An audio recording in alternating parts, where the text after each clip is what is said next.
Hi guys, and welcome to Calm Night Radio channel. Tonight we drift toward a shoreline that looks quiet in the moonlight, yet holds a history far heavier than the tide. You stand in the year 1620 where pine smoke hangs in the air, salt clings to your lips, and the cold edge of the Atlantic keeps brushing every thought.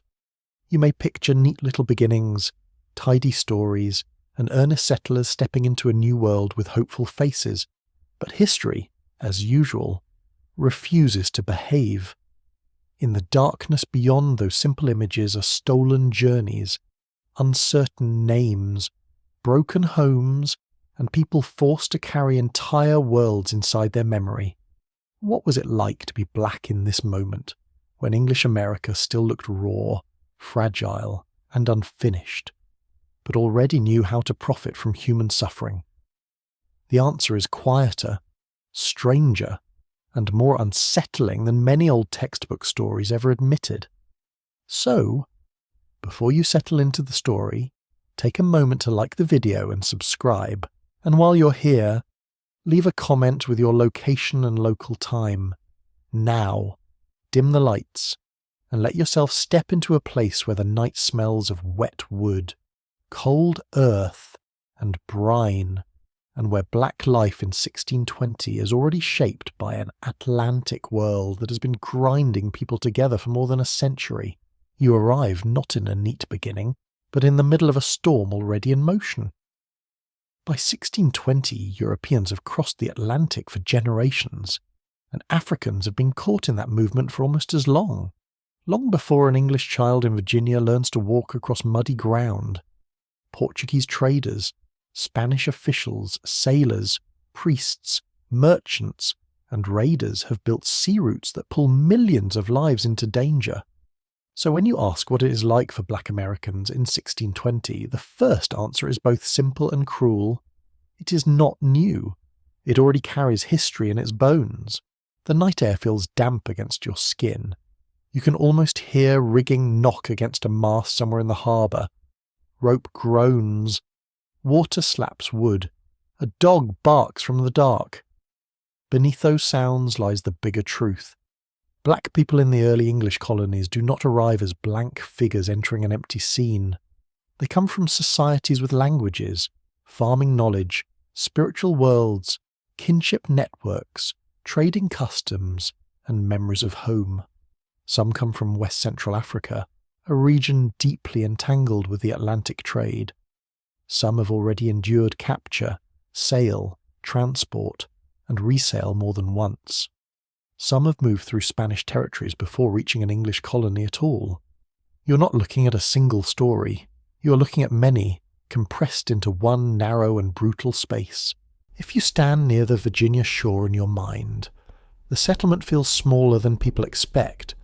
That is one of history's little tricks. Great consequences often begin in shabby places. The English colony is still weak, still nervous, still hungry. Timber walls weather in the wind. Mud sticks to boots. Smoke from cooking fires settles low and bitter. Food can be coarse, and clean water is never as convenient as anyone would like.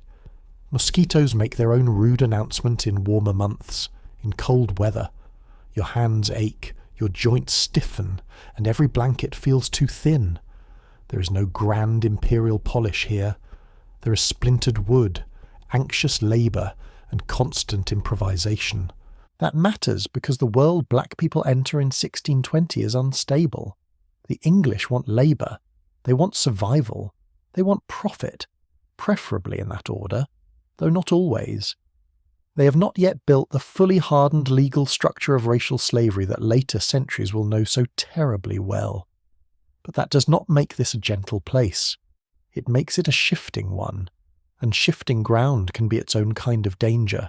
In Virginia, the first recorded Africans in English North America arrive in 1619, just 1 year before the moment you're now walking through. Their arrival is tied to privateering, war, and imperial theft.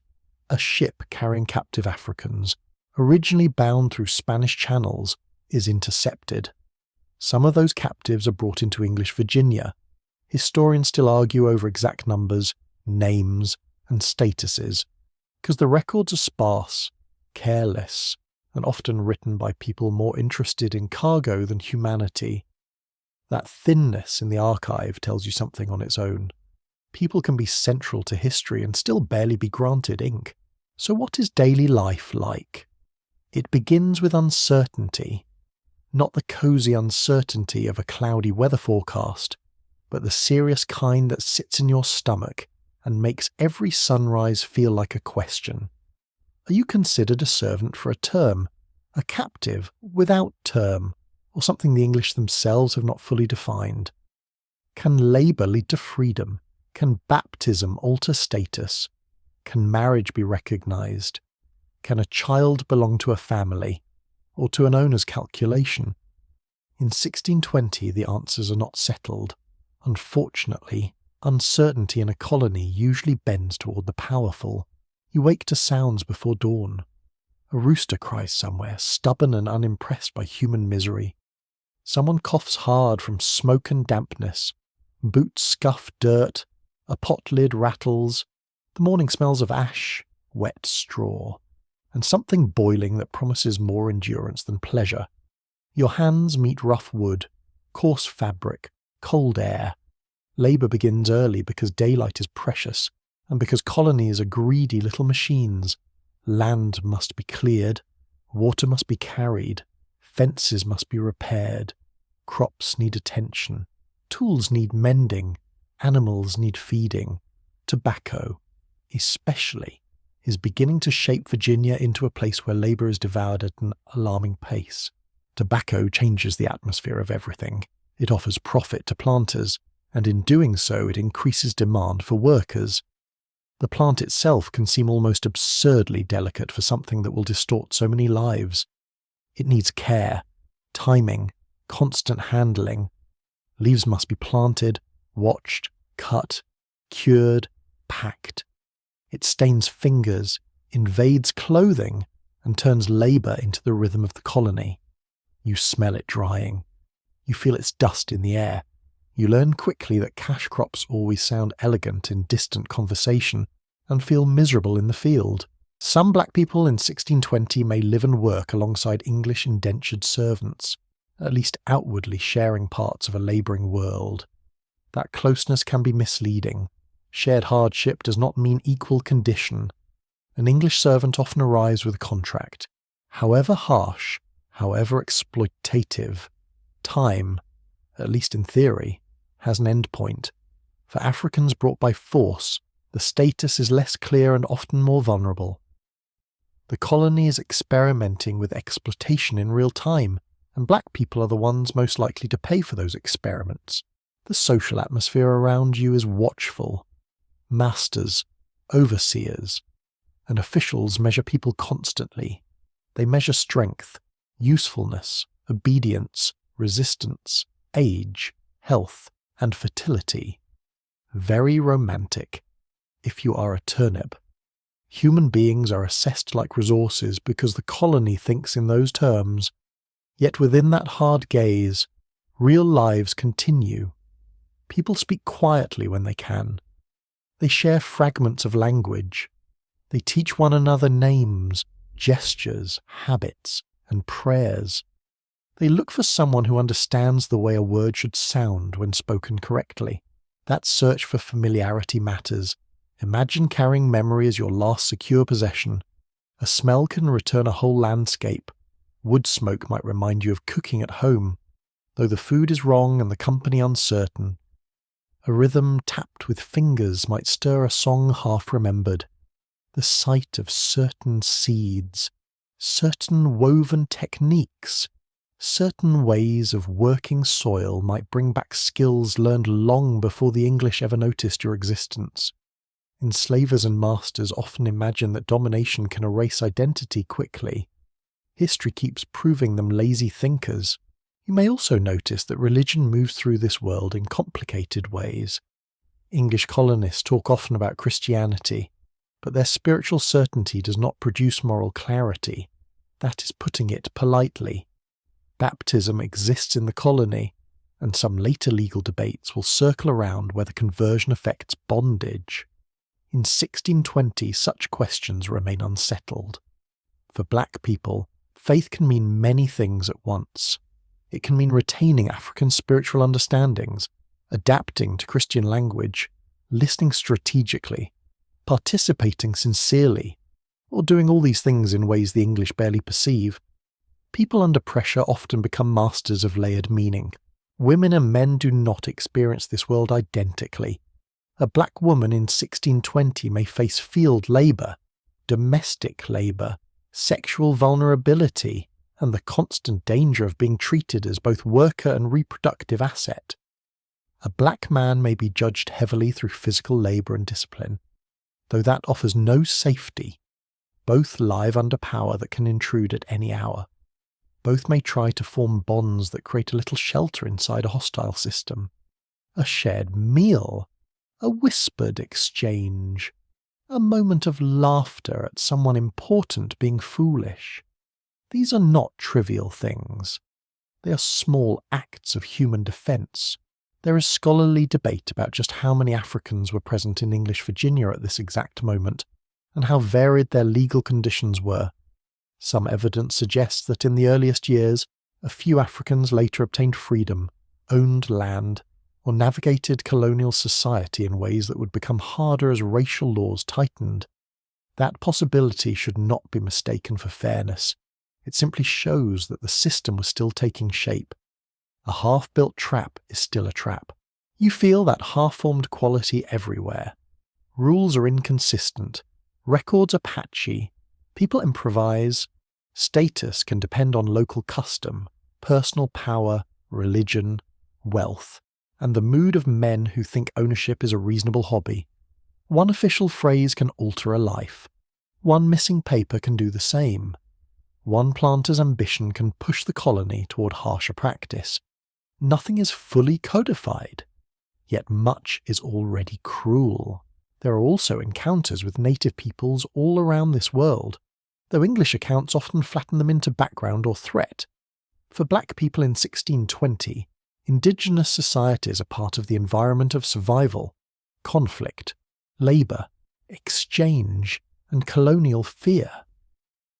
Historians continue to disagree about the frequency and character of direct relationships among Africans, Europeans, and native communities in these very early years. But the landscape itself reminds you that English colonies are never alone. They are intrusions, built inside places already inhabited, contested, and understood by others. At night, the settlement changes character. Firelight flickers on rough walls. The smell of tallow and smoke thickens indoors. Wind creeps through cracks. Somewhere, someone snores. Somewhere else, someone lies awake, listening. Night can offer a scrap of privacy or a deeper loneliness. You think of those who cannot know where parents, siblings, spouses, or children have gone. Family separation is not merely an event at the moment of capture. It lingers as an open wound. You live with unanswered questions as if they were weather, and yet even here, black life is not only suffering observed from outside, it is also thought, judgment, adaptation, and endurance from within. People assess the English very quickly. They learn who is careless, who is brutal, who is vain, who can be negotiated with, who drinks too much, who speaks loudly when frightened, who might overlook a small mercy, who never will. Survival requires reading power with exhausting precision. It also requires preserving some inner space the colony cannot fully seize. Perhaps that is the strangest thing to notice in 1620. The system wants labouring bodies, but encounters minds. It wants silence, but hears names and memories passing quietly through the dark. It wants a clean hierarchy, but finds human complexity. A quirky little truth survives in the records and margins of this era. Africans often brought agricultural and technical knowledge the English badly needed, even while those same Englishmen pretended superiority. Colonies loved to boast about civilization while routinely depending on people they demeaned. There is the empire for you, standing in muddy shoes and calling itself magnificent, So when you settle into this year, you do not find a finished racial order with every rule already carved in stone. You find something more unstable and, in some ways, more eerie. You find a place where black people are present at the making of English America, even as the colony tries to deny them full humanity. You find labour before dawn, smoke in the throat, damp wool on the skin, salt in the wind, and uncertainty pressing close as another body. You find fear, yes, but also perception, memory, skill, and the stubborn refusal of personhood to disappear.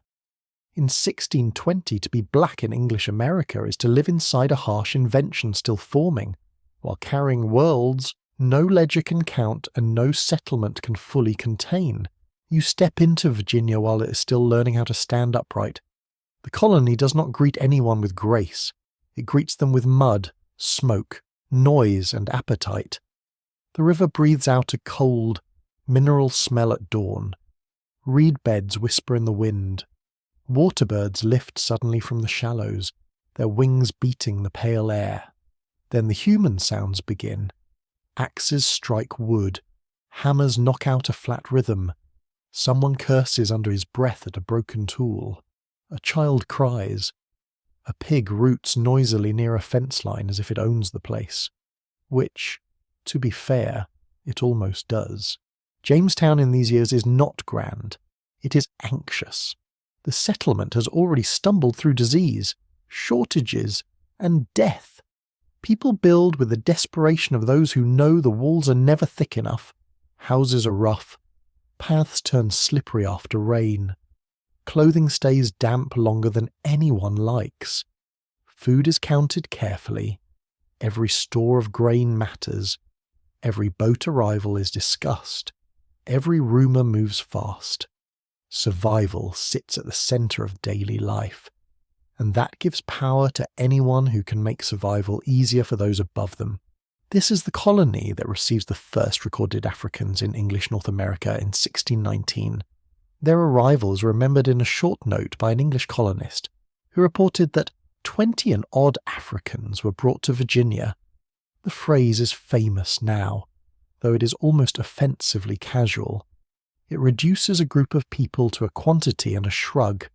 Historians still disagree over the exact number, the exact identities, and the exact conditions that followed. Because the record is thin, and the people who wrote it cared most about trade. That uncertainty is part of the truth. Black lives entered English documentation through a doorway labelled convenience.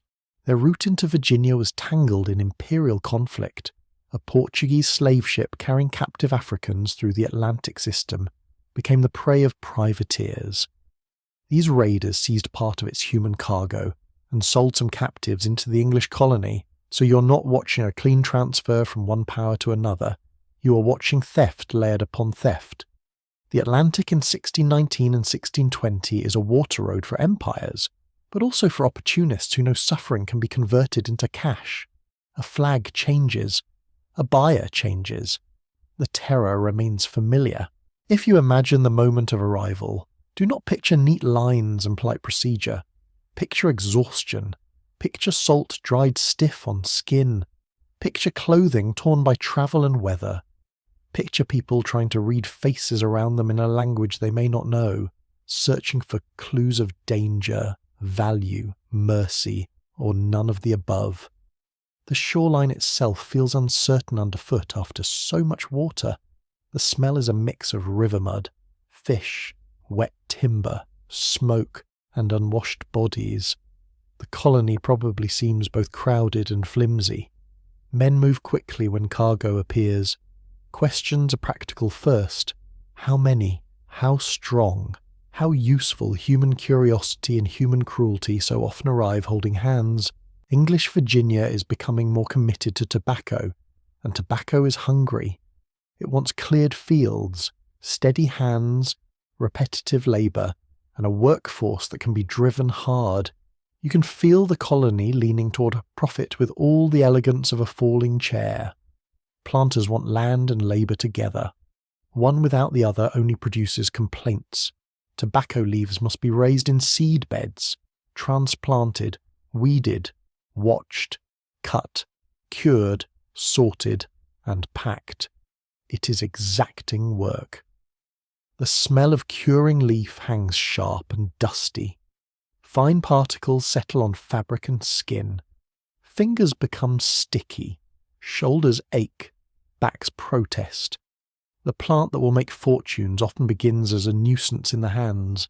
For black people newly forced into this setting, labour is not just work. It is introduction, classification, and surveillance. The colony studies bodies through labour. How much can this person carry? How quickly can they adapt? Do they understand planting methods? Are they ill? Are they young? Are they strong? This measuring gaze becomes part of daily life. It follows you across yards and fields. It stands in doorways. It watches your posture. It notices who speaks with whom. The colony is always collecting little scraps of information, because domination depends on observation, yet the English are not as competent as they imagine. That is one of the more soothing truths in early colonial history. They often arrive half-prepared, under-supplied, overconfident, and convinced that Providence will somehow cover the difference. They know less than they claim about local conditions, foodways, disease, weather, and land management. Many survive by borrowing knowledge from others while insisting on their own superiority. Some Africans brought into Virginia likely possessed agricultural skills that were immediately valuable, whether the English admitted it or not. Colonists could be astonishingly dependent on people they treated as lesser. There is a grim comedy in that. The settlement also has layers of rank that shape every encounter. At the top are governors, wealthy planters, merchants, and officials. Men who speak of order while worrying constantly about shortage and disorder. Beneath them stand artisans, labourers, sailors, and indentured servants. English servants usually come bound by contracts for a set term, though the conditions can be hard enough to make time feel like a cruel joke. Black arrivals from the Atlantic slave trade enter a murkier position. Their treatment may overlap with that of servants in some daily routines, but their vulnerability is deeper. The lack of fixed legal definition does not create safety. It creates room for manipulation. You feel the manipulation in the small mechanics of life. Where do you sleep? Who decides when you eat? Can you keep a tool in your own hand without being challenged? Are you punished for slowness, for speaking, for resisting, for nothing at all? Colonies are made of thousands of little permissions and denials. A man may let one labourer tend a patch of garden while forbidding another to leave a yard. A mistress may assign domestic work while also demanding field labour in busy seasons. A child may repeat the habits of ownership before learning proper grammar. Power trickles into the ordinary and makes it heavy. Inside houses, the air can feel close and smoky.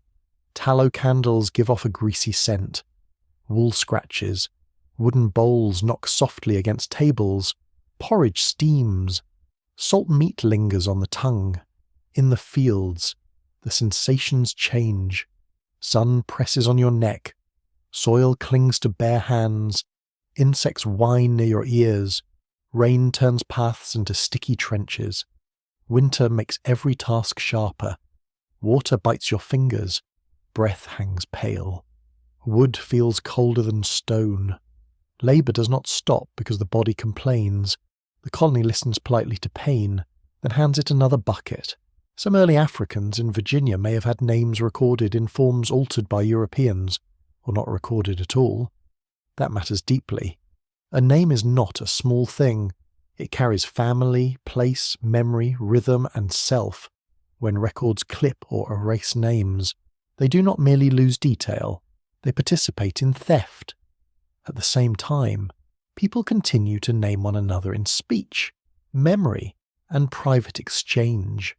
Identity survives in ways ledgers cannot fully police. Someone remembers how your mother said your name. Someone repeats a word from home. Someone refuses the English habit of flattening a person into a category. There is also the question of language. In Jamestown, sounds mingle constantly. English dominates official business, but accents vary wildly even within that. Sailors, servants, gentry, and labourers do not all sound alike. Africans brought through Iberian systems may know some Portuguese or Spanish words. Others carry languages from West Central Africa or nearby regions. Communication becomes a field of improvisation. People point, gesture, repeat, infer, test, misunderstand, and slowly learn. In these exchanges, language is not only practical, it is strategic. To understand more than others think you understand can be a kind of shield. A curious detail from this period is how often animals appear in accounts and archaeology as constant companions to colonial hardship. Dogs bark through the night. Hogs roam where they should not.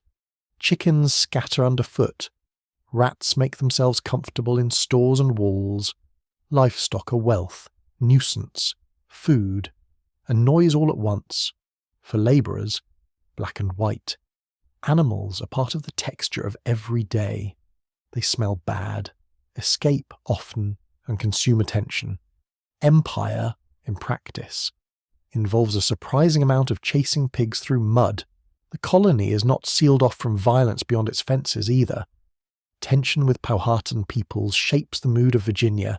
Trade, diplomacy, suspicion, and armed conflict all leave their mark. Settlers live with fear of attack, even while they themselves occupy stolen ground and push outward. That fear makes the colony more militarized, more defensive, and often more harsh internally. When societies feel fragile, those with power usually tighten their grip on those below them. Black people entering Jamestown are drawn into this unstable frontier atmosphere, where insecurity becomes an excuse for control. Religion hovers over many interactions, though not always in a comforting form. Ministers and officials may speak of souls, providence, and Christian order, yet the colony rarely allows theology to interfere with profit. That contradiction is already visible. Baptism is discussed, conversion is discussed, moral duty is discussed. Meanwhile, people are bought, sold, and worked. The gap between sacred language and human behaviour is wide enough to sail a ship through. Many colonists seem perfectly able to pray on Sunday and assess bodies for labour on Monday without any visible strain. It is an ugly talent. For black people in 1620 Virginia, community is difficult but not impossible. It may form in gestures more than in institutions, a shared look during a command, a quiet word while carrying water, help with an injury, a warning about someone's temper, the passing along of practical knowledge. Which patch of ground dries first after rain? Which person might trade food? Which official should be avoided? These are slender threads, but woven together they make a life more survivable. Human beings are remarkably stubborn about finding one another. Scholars continue debating whether the Africans brought in 1619 were initially treated under terms closer to indenture, in some cases, or whether their condition was effectively slavery from the start despite the legal haze. The surviving evidence allows arguments in more than one direction. What remains clear is the imbalance of power. Their arrival was involuntary. Their labour was controlled by others. Their futures were subject to colonial demand. Even where ambiguity existed, it did not belong to them. It belonged to those with the power to define. As evening settles, Jamestown softens only in appearance. The sky turns violet over the river. Smoke climbs in thin blue threads. Marsh smells deepen. The noise lowers to murmurs, distant hammering, and the occasional snap of firewood. It can almost seem peaceful at a glance. But beneath that quiet lies a colony still assembling its habits of exploitation. Black life inside it is already essential and already endangered. You stand in a place that depends on labour it barely knows how to name honestly. The settlement may look temporary, improvised, and small. Its consequences will not be, you live in a colony where the rules feel wet, as if they have been written in rain and left to run down the page. Nothing around you seems fully settled. Not the roads, not the houses, not the crops, and certainly not the status of black people in English America. In 1620, power is already sharp, but it is not yet arranged into the later legal machinery that will make bondage even more systematic.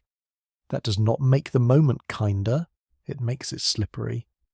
And slippery worlds can be exhausting, because you never know which way the ground will tilt when someone important decides to lean.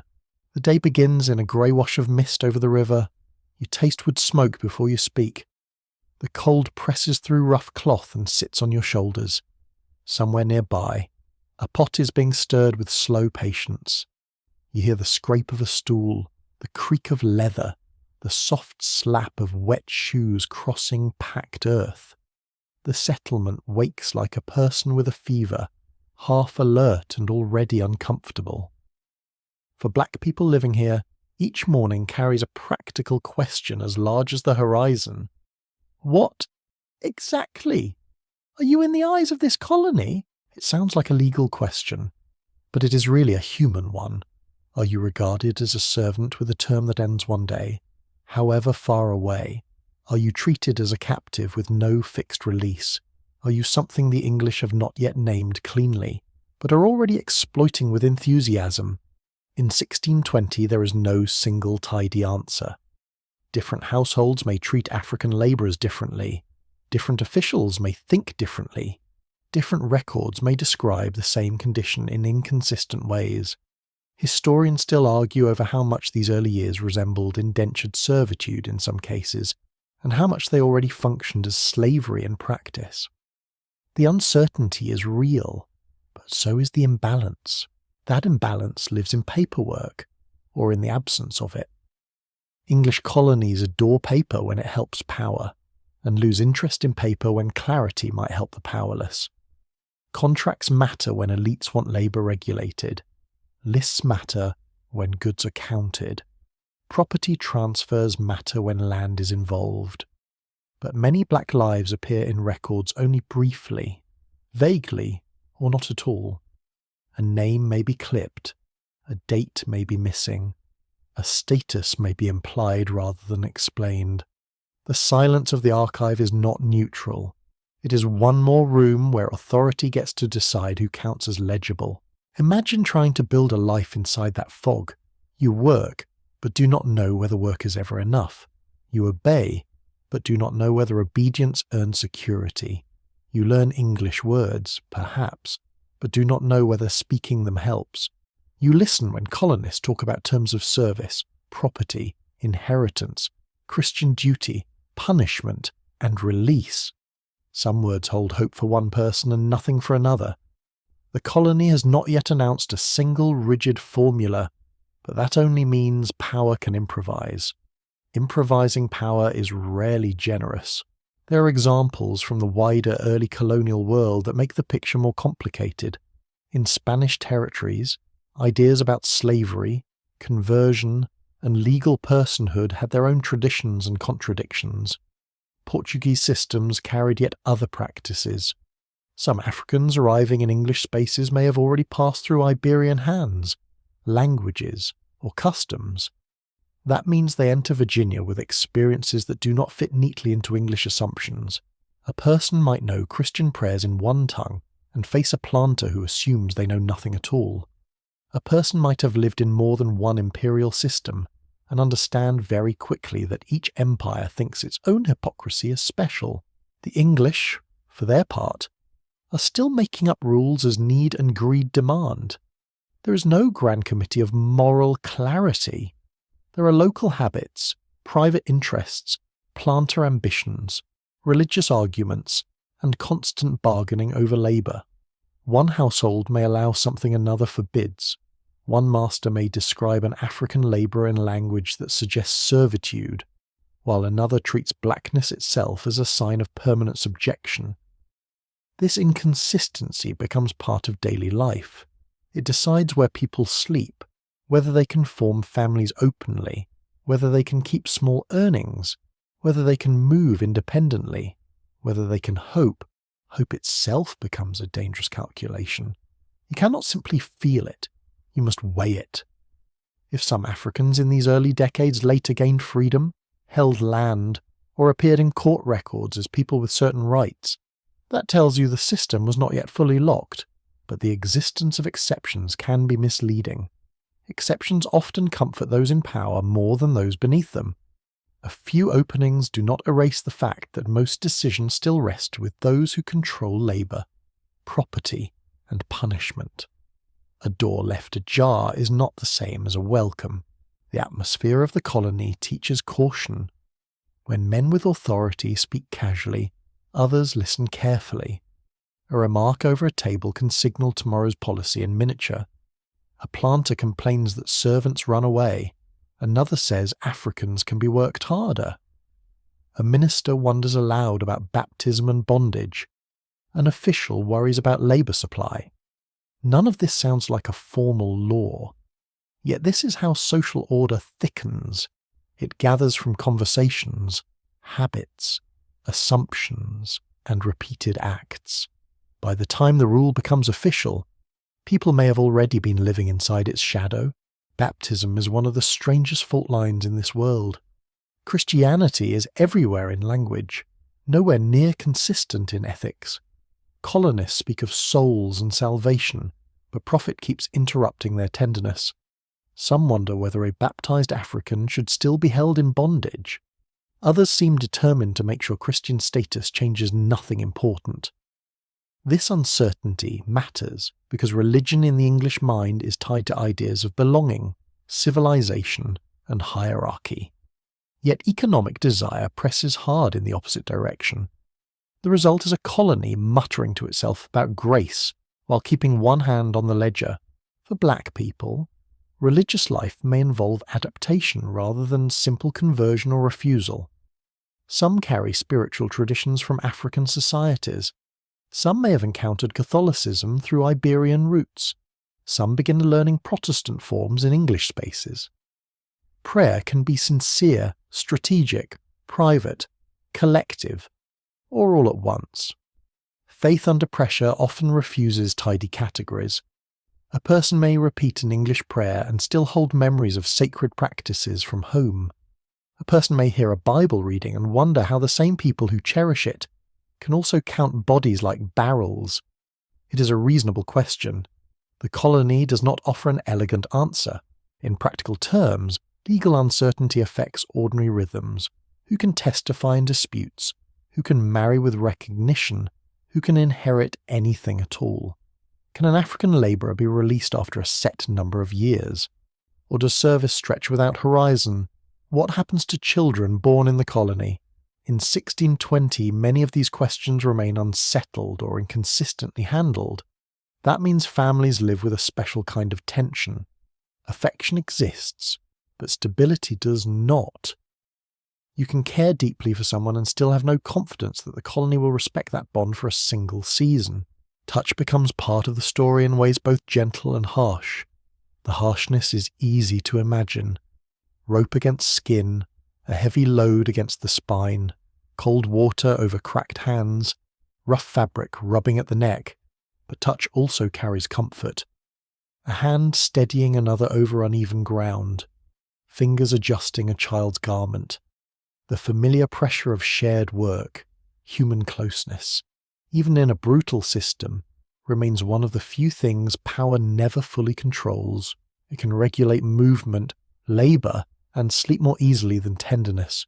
There is a curious social fact in these early years that can easily be missed, because the colony is still small and fragile. Many people who despise one another still live uncomfortably near each other. Elites, servants, labourers, artisans, sailors, women, children, and the newly arrived are crowded into a settlement that never feels spacious enough. That proximity creates friction, observation, and borrowing. People notice one another's routines. They hear arguments through thin walls. They smell each other's food. They learn each other's weaknesses. In a larger or richer society, hierarchy can spread out and hide behind architecture. Here, it often sits in the next room coughing. This closeness may also explain why distinctions are both unstable and fiercely guarded. When inequality is obvious but not yet perfectly codified, the ruling class gets nervous. It wants sharper lines. It wants better reasons. It wants social categories that justify what profit already desires. Blackness becomes increasingly important in that process, not simply as appearance, but as a colonial idea to which labour, status, and inherited vulnerability can be attached. In 1620, that process is underway, though not complete. You can feel the category hardening even if the statute book is still catching up. Women often experience this uncertainty with additional peril. Their labour may move between house and field according to need. Their vulnerability to sexual coercion is severe. Their capacity to bear children becomes something others may try to claim, regulate, or exploit.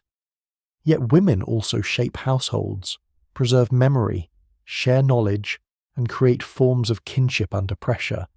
Men, too, face constant exposure to labour demands and discipline. But gender does not erase shared precarity. It simply changes its texture.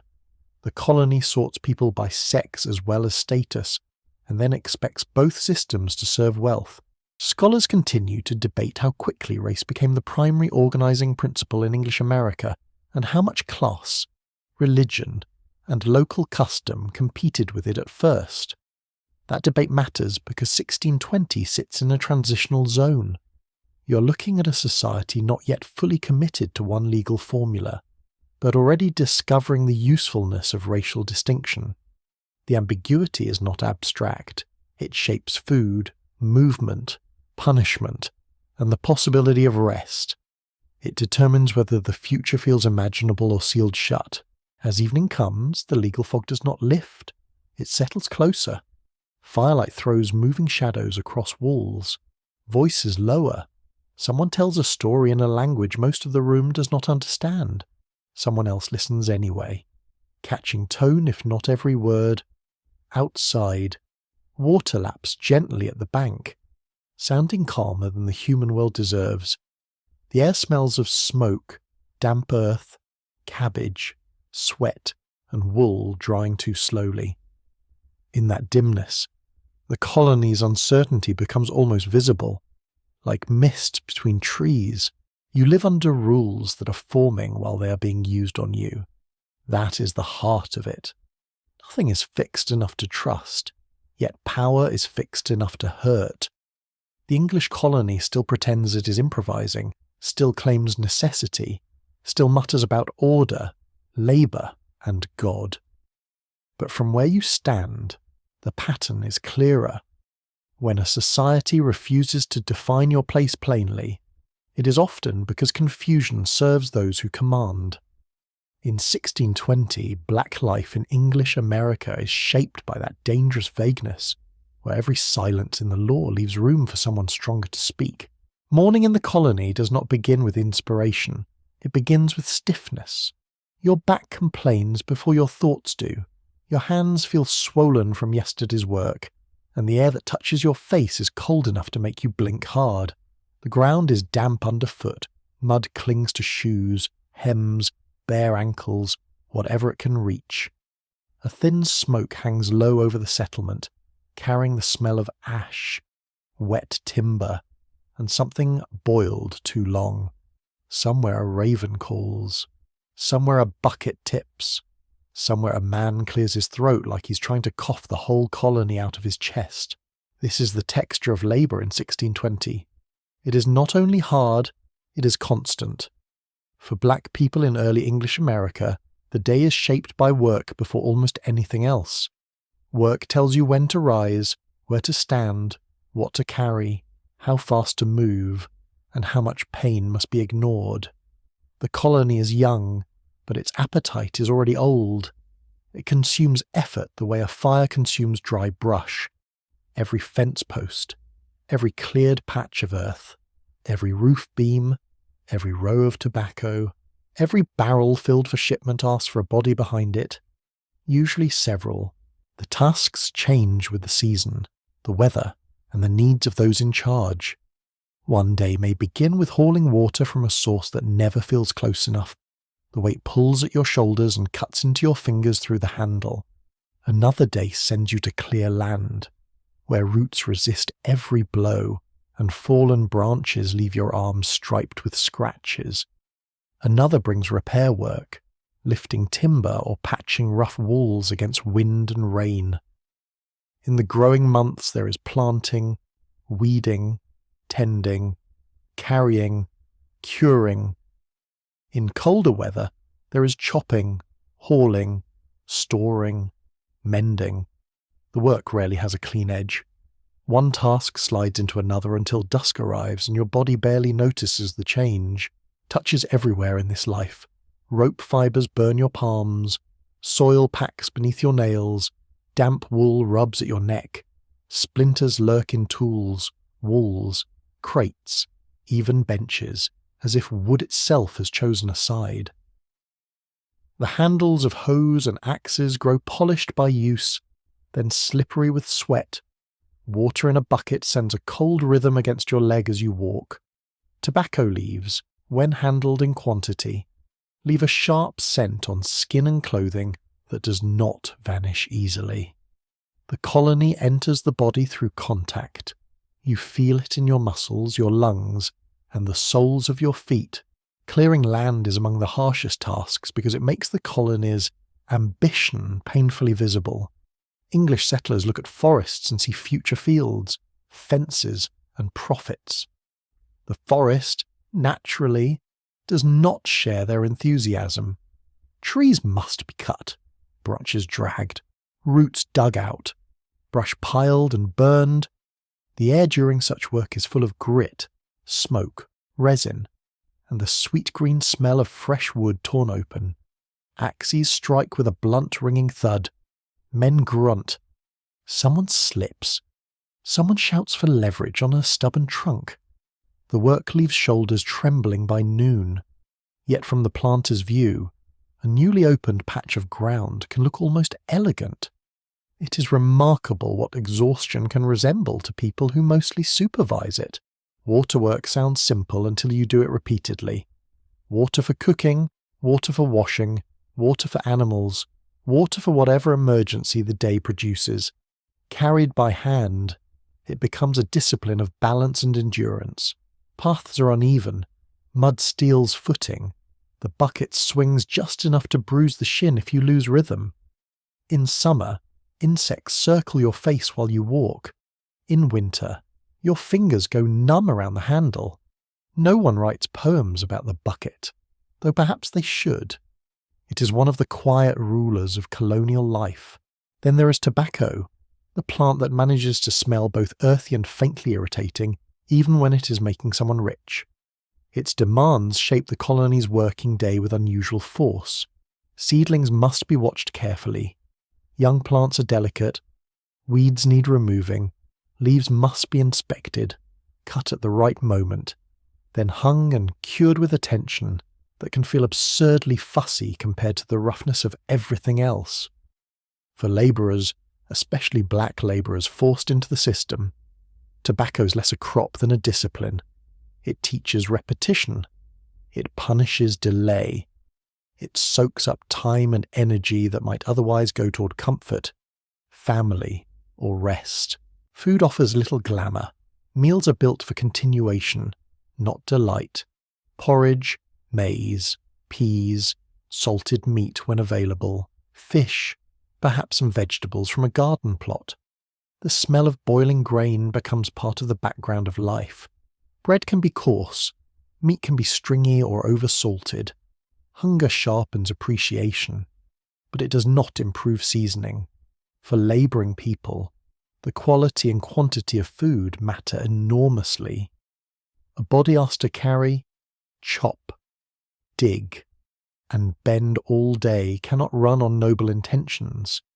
Yet colonial provisioning is often uncertain, which means fatigue is fed badly and expected to remain grateful. Black workers in 1620 may labour in fields, yards, storehouses, or households, depending on where they are placed and what their owners or masters require. Some tasks are visibly punishing, Others appear lighter, but stretch endlessly through the day. Domestic labour can mean scrubbing, washing, carrying, cooking, cleaning, childcare, tending fires, and responding instantly to demands. Field labour can mean exposure, repetition, and close supervision. Neither offers much leisure. Both are measured by other people's convenience. The colony values labour by its usefulness, not by its strain. That is one of its less charming principles. Weather turns every task into several different tasks.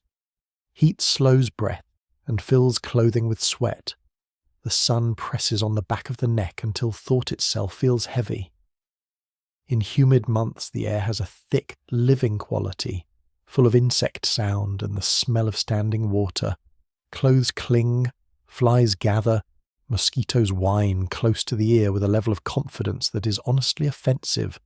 Rain makes tools harder to grip and paths harder to cross. Cold brings another form of misery. Fingers stiffen around handles, ears ache, water bites. Smoke from indoor fires stings the eyes when everyone crowds close to stay warm. Labour does not pause simply because the weather has become theatrical. The colony also measures people by visible endurance. A person who keeps moving despite pain is praised for usefulness, not protected from further strain. This is true for many labourers, but black workers are especially vulnerable because the system is already learning to attach race to assumptions about work capacity and control. That ugly habit will deepen over time, but you can feel its early shape here. The body becomes a site of judgment. How much can be demanded? How much can be normalized? How much suffering can be treated as a routine? Colonial society asks these questions without embarrassment. Yet bodies are not only sites of exploitation, they are also archives of skill. Many Africans brought into the Atlantic world carried practical knowledge that English colonists desperately needed, even if colonists preferred to imagine themselves superior. Knowledge of cultivation, animal care, food preparation, building methods, and environmental adaptation could make a difference in survival. A person may be forced into labour while still possessing expertise the master lacks. That imbalance of knowledge and power creates a strange colonial comedy.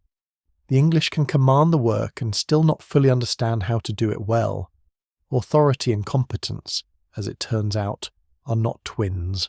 There is also the matter of pace. Labour in the colony is governed by daylight, seasons, and urgency. Work begins early because morning coolness is useful, and because every hour seems claimable by someone higher up the ladder. Rest breaks may exist, but not generously.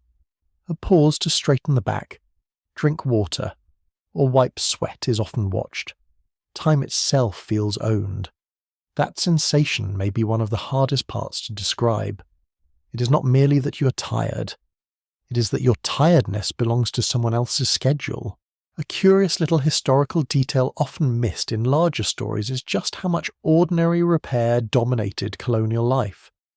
Things broke constantly, handles split, barrels leaked, roofs let in water, shoes wore thin, pots cracked, fences sagged, hinges failed. Every object seems to have arrived in the New World eager to complain. For labourers, that meant a world of endless fixing alongside major work. A colony is not just built once, it is patched daily. And patching, though less dramatic than building, can consume whole lives. Black women in this setting often carry labour that shifts between public and private spaces without becoming easier in either. They may haul, wash, grind, cook, tend gardens, nurse children, and answer household needs while also enduring oversight that invades nearly every hour. Black men may be pushed heavily into field work, timber work, transport, or physically demanding repairs. Still, such divisions are not always strict in a fragile colony where need overrides preference. Everyone low in the hierarchy is expected to be useful in several ways. The body is treated less as a person than as a toolkit, and a toolkit naturally is not asked whether it is exhausted, Scholars still debate the exact range of labour roles occupied by the earliest Africans in English Virginia and how much variation existed between households. Records are too thin to allow a fully detailed map. But the broad pattern is clear enough. Black presence was tied quickly to the work of making the colony function, not symbolically, literally, carrying, planting, building, tending, repairing, fetching, enduring. Colonial survival was not an abstract achievement. It rested on bodies doing things over and over until the settlement could pretend it had created itself. Sound shapes this life almost as much as touch. The metal ring of tools, the scrape of crates, the thump of chopped wood hitting the ground, the slap of wet clothes against a wash surface, the crackle of brush fires clearing land. Orders shouted across yards, footsteps on packed earth, low voices during brief pauses. At night, the sounds change. Frogs in the marsh, wind needling through gaps in the walls, the shifting of sleepers on a rough bedding, an occasional groan from muscles that have finally stopped pretending to cooperate. Even rest has noise in a colony. By evening, weariness settles into everything. Shoulders sink, hands open and close slowly as if relearning their own shape. The smoke from supper fires seems thicker now, sweeter in some places, bitter in others. Your skin carries salt, dirt, and the day's work like an extra layer. There may be a little food, perhaps a little conversation, perhaps silence. Silence is not empty here. It is crowded with thoughts the colony cannot hear. Fatigue does not erase thought. It simply wraps it in heaviness. This is what daily labour feels like for Black Americans in 1620. Not one grand spectacle of suffering, but 1,000 repeated demands. Lift this, carry that, dig here, cut there, faster now, again tomorrow. The colony is still small, still insecure, still pretending its roughness is temporary. But in the ordinary work of each day, something larger is already taking shape. A world where black life is made useful before it is made legible, where endurance is extracted as if it were a crop, and where every plank, furrow, and bucket quietly records who paid for survival with their body.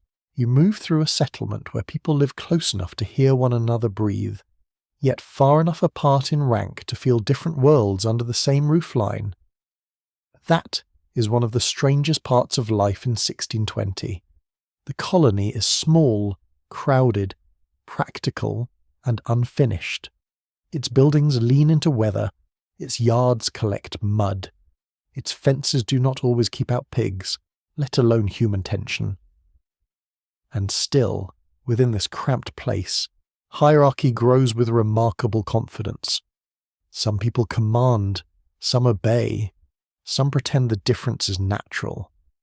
Black people entering this world are forced into that arrangement at the sharpest edge. The day begins with shared space and unequal power. You hear English servants stirring on rough bedding. You hear a child whining for food. You hear a woman blow gently on embers to wake a fire.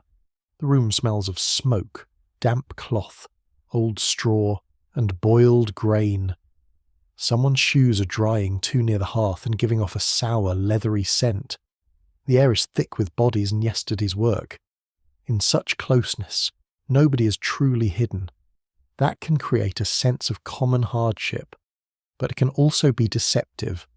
Living near one another does not make people equal.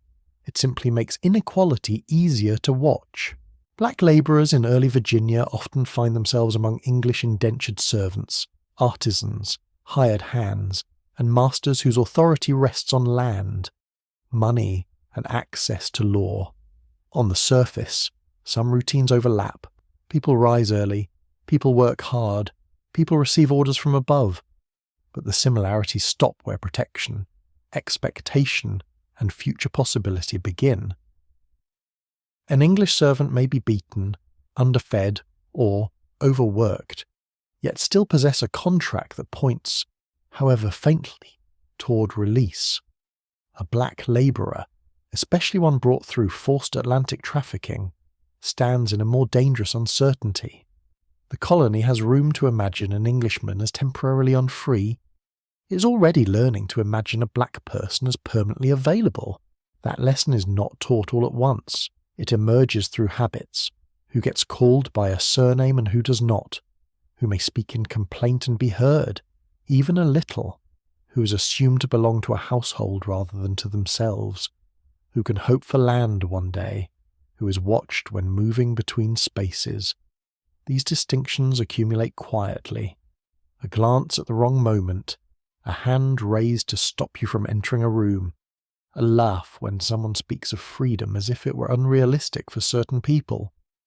Social order is often built from countless tiny gestures long before it announces itself in grand language.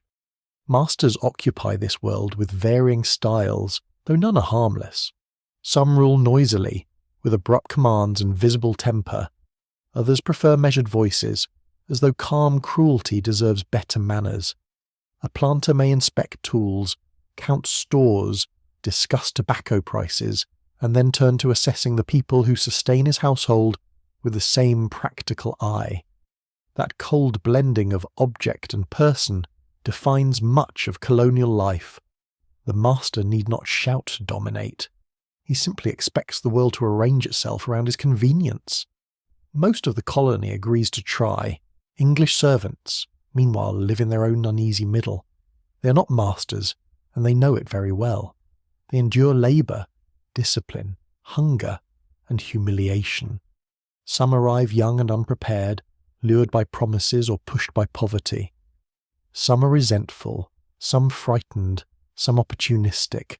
In a tighter, fairer world, shared hardship might produce solidarity.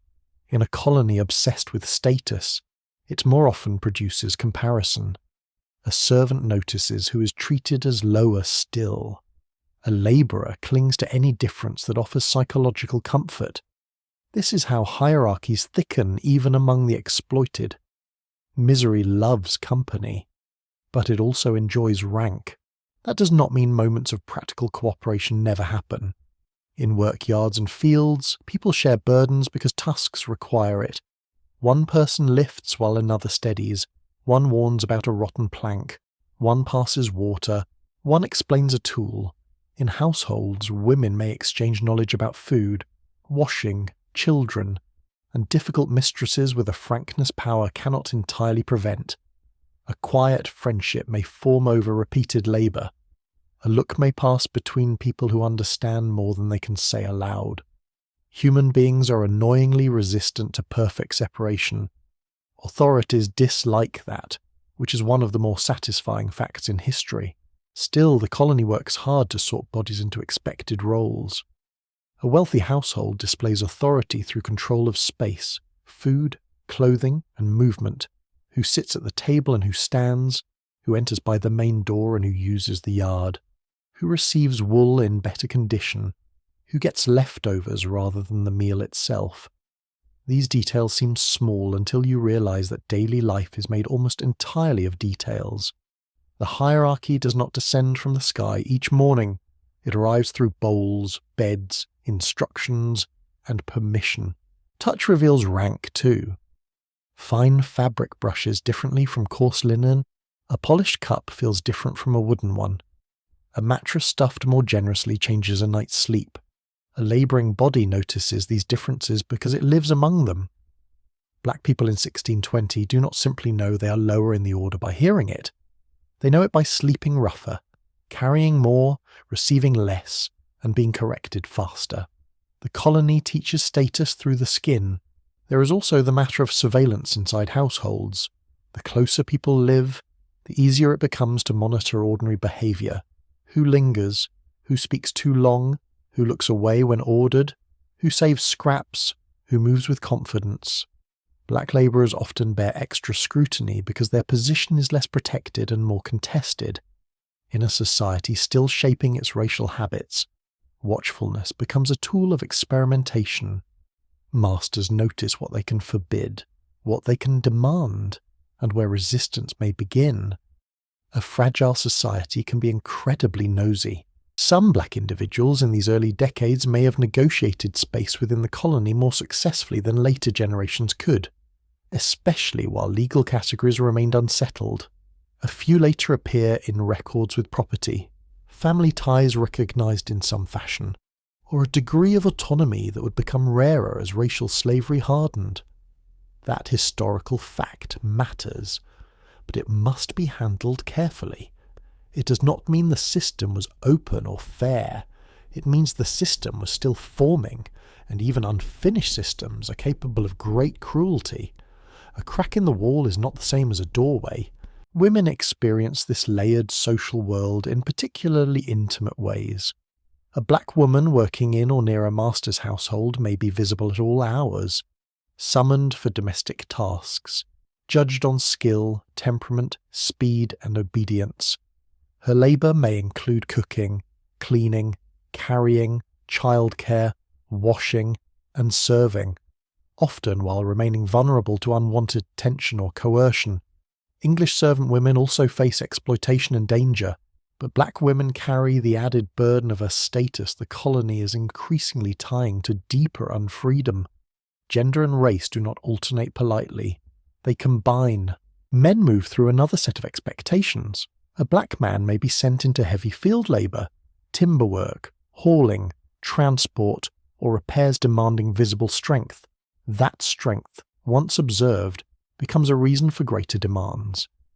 Colonial society has a bad habit of turning a person's capability into a trap. If you endure, you are loaded with more. If you falter, you are judged. Either way, power remains comfortable. English male servants face versions of this too, but the line of future possibility usually bends more favourably toward them than toward black labourers whose status remains subject to racialising logic. Conversation among masters is revealing when overheard. They speak of labour as management, not as human cost. They discuss yields, discipline, sickness, contracts, and provisioning with a practical tone that smooths over brutality. A person is described as strong, troublesome, promising, lazy, useful, insolent, or valuable. Notice the vocabulary. It narrows life into utility, yet from below, people listen and interpret. A labourer hears which master drinks too much to notice small acts of self-preservation. A servant hears which household has better rations. A woman hears which mistress is jealous, vain, or unexpectedly soft-hearted. In unequal societies, information becomes a quiet currency. There is a quirky little truth in early colonial life that almost feels comedic until you remember the stakes. People of very different ranks often quarrel over absurdly ordinary things. A missing spoon, a damaged shoe, a pig in the wrong plot, a borrowed pot not returned, a shirt taken from the wash. These disputes matter because possessions are scarce and dignity is brittle. When life is hard, small insults expand quickly. For black people, such quarrels can be riskier because the same act judged as carelessness in one person may be treated as insolence or theft in another. Equality before annoyance does not exist. Scholars continue to debate how much early Virginia society was structured primarily by class versus how quickly race became the stronger dividing line. In truth, the two are already entangled in 1620. Poverty, labour, and dependency shape many lives. Yet blackness is beginning to attract a distinct set of assumptions about permanence, ownership, and inherited vulnerability. You can sense this in the way people are compared. An English servant may be scolded as unruly. A black labourer is more likely to be treated as fundamentally subject. That is not yet a complete legal doctrine. It is a social instinct hardening in real time. Meals offer another sharp view of these divisions. Food is distributed according to rank, need, and power, though not always in that order. Better cuts go upward. Fuller bowls go where favour sits. Labourers eat what keeps them moving. The smell of stew or roasting meat can travel through a room and remind everyone at once who matters most. At table, The colony stages its little dramas of order with impressive regularity. Even hunger is hierarchical. Yet within these arrangements, black people still carve out thought, judgment, and relation. They notice hypocrisy. They observe the foolishness of men who act mighty while tripping over their own boots. They measure which servants might offer help and which cling to hierarchy as a consolation prize. They form impressions of households, rhythms, tempers, and weaknesses. They are not simply placed in society. They are reading it constantly. That inward freedom of perception matters, even when outward freedom is denied. As evening thickens, household life becomes a theatre of rank lit by fire. Masters settle, servants finish chores, children are hushed or ignored, the room smells of smoke, grease, damp wool, and tired feet. Shadows move along the wall as people cross before the hearth. Voices soften, though not always kindly. Someone coughs in the dark, someone mutters a prayer, someone lies awake, still alert to every sound above them in the social order. Closeness remains, but equality never arrives with it. This is what it means to live among servants and masters in 1620 as a black person in English America. You share air, labour, and weather with many others. Yet the colony keeps arranging bodies into tiers of value.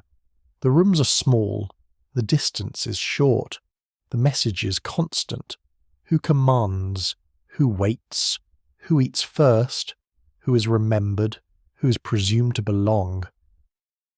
In that narrow world, society is being built not only through laws and land, but through everyday contact charged with power. The settlement may seem rough and temporary. Its social instincts are already learning permanence. You learn quickly that survival in the colony is not made only of labour. It is also made of little comforts so modest they might seem invisible to anyone not desperate for them. A warmer place by the fire, a mouthful of food saved for later, a familiar rhythm tapped softly against wood, a brief pause when nobody is shouting your name or measuring your pace. In 1620, for black people in English America, comfort is rarely grand and never guaranteed. But it exists in fragments, and fragments can keep a life from feeling entirely swallowed. The day often turns around food, though food is not abundant enough to become casual. You wake to the smell of grain boiling, smoke rising, and damp wood hissing in the hearth. The scent is plain, earthy, and persistent. It settles into hair, cloth, walls, and memory. A meal may be no more than porridge, maize, peas, fish, or salted meat tough enough to require genuine commitment. Vegetables appear when gardens cooperate. Bread can be coarse, heavy, and slightly sour. Nothing is theatrical. Nothing arrives with flair. Yet hunger gives dignity to the ordinary. A hot bowl in cold weather can feel almost luxurious. For black people forced into this world, food is not simply fuel, it is also a question of control, sharing, and adaptation. You may receive rations measured by someone else's judgment, but human beings rarely stop improvising around scarcity. A scrap saved, a kernel tucked away, a bit of fish traded, a handful of greens gathered when opportunity appears. A woman who knows how to stretch poor ingredients into something steadier. A man who notices where plants grow near the edge of a path. These acts do not end hardship. They soften it, which in hard times can matter nearly as much. Taste becomes a strange companion in colonial life. Salt lingers often, because salted foods travel and keep. Smoke flavours almost everything, whether invited or not. Bitter greens, coarse grains, river fish, and stewed pulses all leave their mark. Some flavours may be unfamiliar and unwelcome. Others may unexpectedly echo memories from home, though never perfectly. That imperfection can ache. A smell may stir remembrance more sharply than speech. A pot of greens, a cooking method, a spice encountered by chance, a certain texture of grain, All can open a private door in the mind. Black people brought through the Atlantic world often carry food knowledge the English do not fully appreciate. They understand cultivation, preservation, preparation, and the practical logic of feeding people under pressure. Some know how to work with rice, beans, greens, or roots, or field crops in ways rooted in African experience, even if the exact ingredients differ. Colonists like to present themselves as the inventors of every useful practice they touch, which is a charming habit if you enjoy historical nonsense. In truth, they borrow constantly. They survive with help they rarely credit. Gardens matter in small but meaningful ways. A little patch of soil can become more than a food source. It can become a hint of agency. Not everyone has access to one, and where such patches exist, they remain vulnerable to the demands of those in charge. Still, the act of tending something that grows in response to your own care carries emotional weight. The texture of loosened soil under the fingers, the smell of crushed leaves, the sight of green shoots pushing up after rain, these can steady the mind. Growth feels different when so much of life is controlled by others. Meals also create moments of gathering. Not always peaceful ones, and not always equal, but still moments when people occupy the same physical rhythm of eating, waiting, passing, observing. For black labourers, a meal may be one of the few times in the day when speech can travel more quietly and naturally. Information passes in these spaces. Warnings, jokes, practical tips, names, little assessments of who can be trusted. Food and conversation often cling together. So does silence. Silence at a meal may mean weariness, caution, grief, or simple concentration on the business of getting enough into the body before work resumes. Comfort can arrive through warmth as much as food. Fire becomes an anchor in a cold season. The crackle of kindling, the sting of smoke in the eye, the scent of resin in green wood, the simple relief of fingers thawing near heat. All of this shapes the emotional map of a winter evening.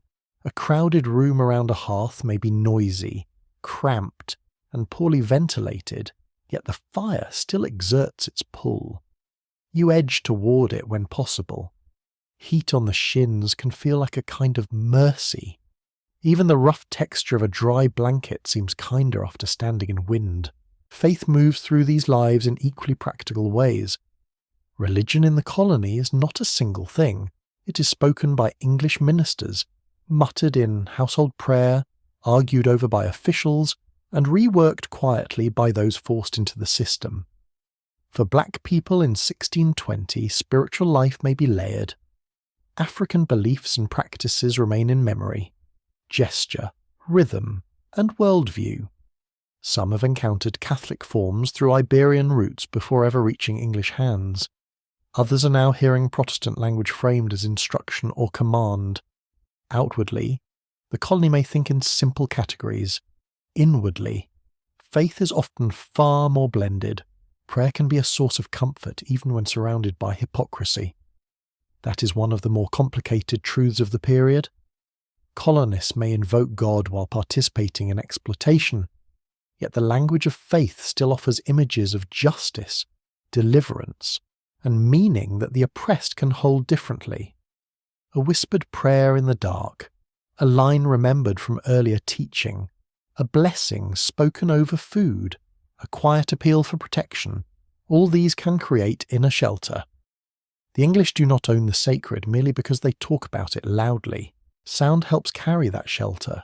A hummed tune while working, a low rhythm tapped on a bucket or bench, a cadence in speech that makes a sentence feel almost sung. Music in such a setting may be restrained, subtle, and easily overlooked by those without ears for it. But rhythm survives remarkably well under pressure. People bring it with them in the body. A steady beat can organize movement, soothe fear, or connect people without requiring explicit explanation. The colony can regulate gatherings more easily than it can erase pulse and memory.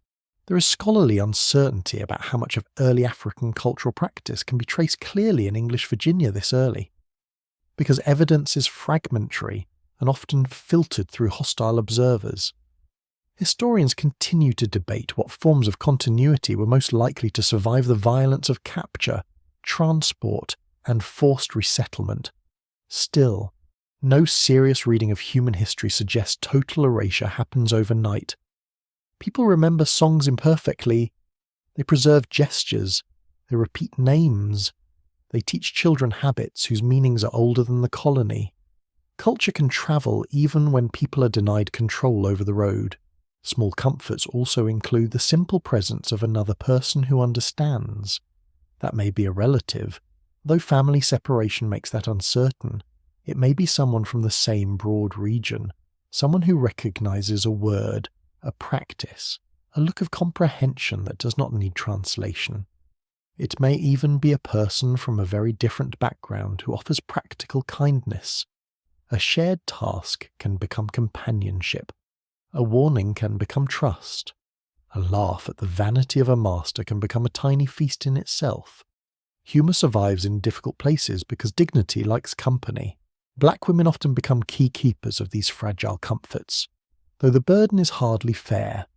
Through cooking, care, memory, clothing repair, healing knowledge, and emotional steadiness, women can hold together pockets of life inside harsh conditions. That labour is not soft in the sentimental sense. It is skilled, disciplined, and often exhausting. Men may also create comfort through repair, protection, storytelling, food gathering, and the sharing of practical knowledge. No one gets to specialise purely in gentleness here. Comfort must be built with tired hands. There are also smells and textures that mark relief from strain. Clean water on the face after a dirty day, dry fabric instead of wet, a piece of food still warm from the pot, the faint sweetness of crushed herbs, the smoother corner of a wooden spoon worn down by many uses, the softness of a child's hair under the palm. These sensations can seem minor until you realise how much of colonial life is physically abrasive. Anything less harsh starts to feel precious. One curious detail in early colonial life is how often herbal and household remedies served as the first line of care for illness. Pain and exhaustion. People used what they knew, what they remembered, and what they could find. A poultice, a tea, a warmed cloth, a broth, a bitter infusion, a leaf applied to skin. Some remedies came from English custom, some from native knowledge, some likely from African traditions carried across the Atlantic. Households were small laboratories of necessity. The body hurt often enough to make every practical remedy worth trying. Evening is when these scattered comforts gather most clearly. Work slows. Smoke rises straighter in the cooling air. The smell of supper thickens.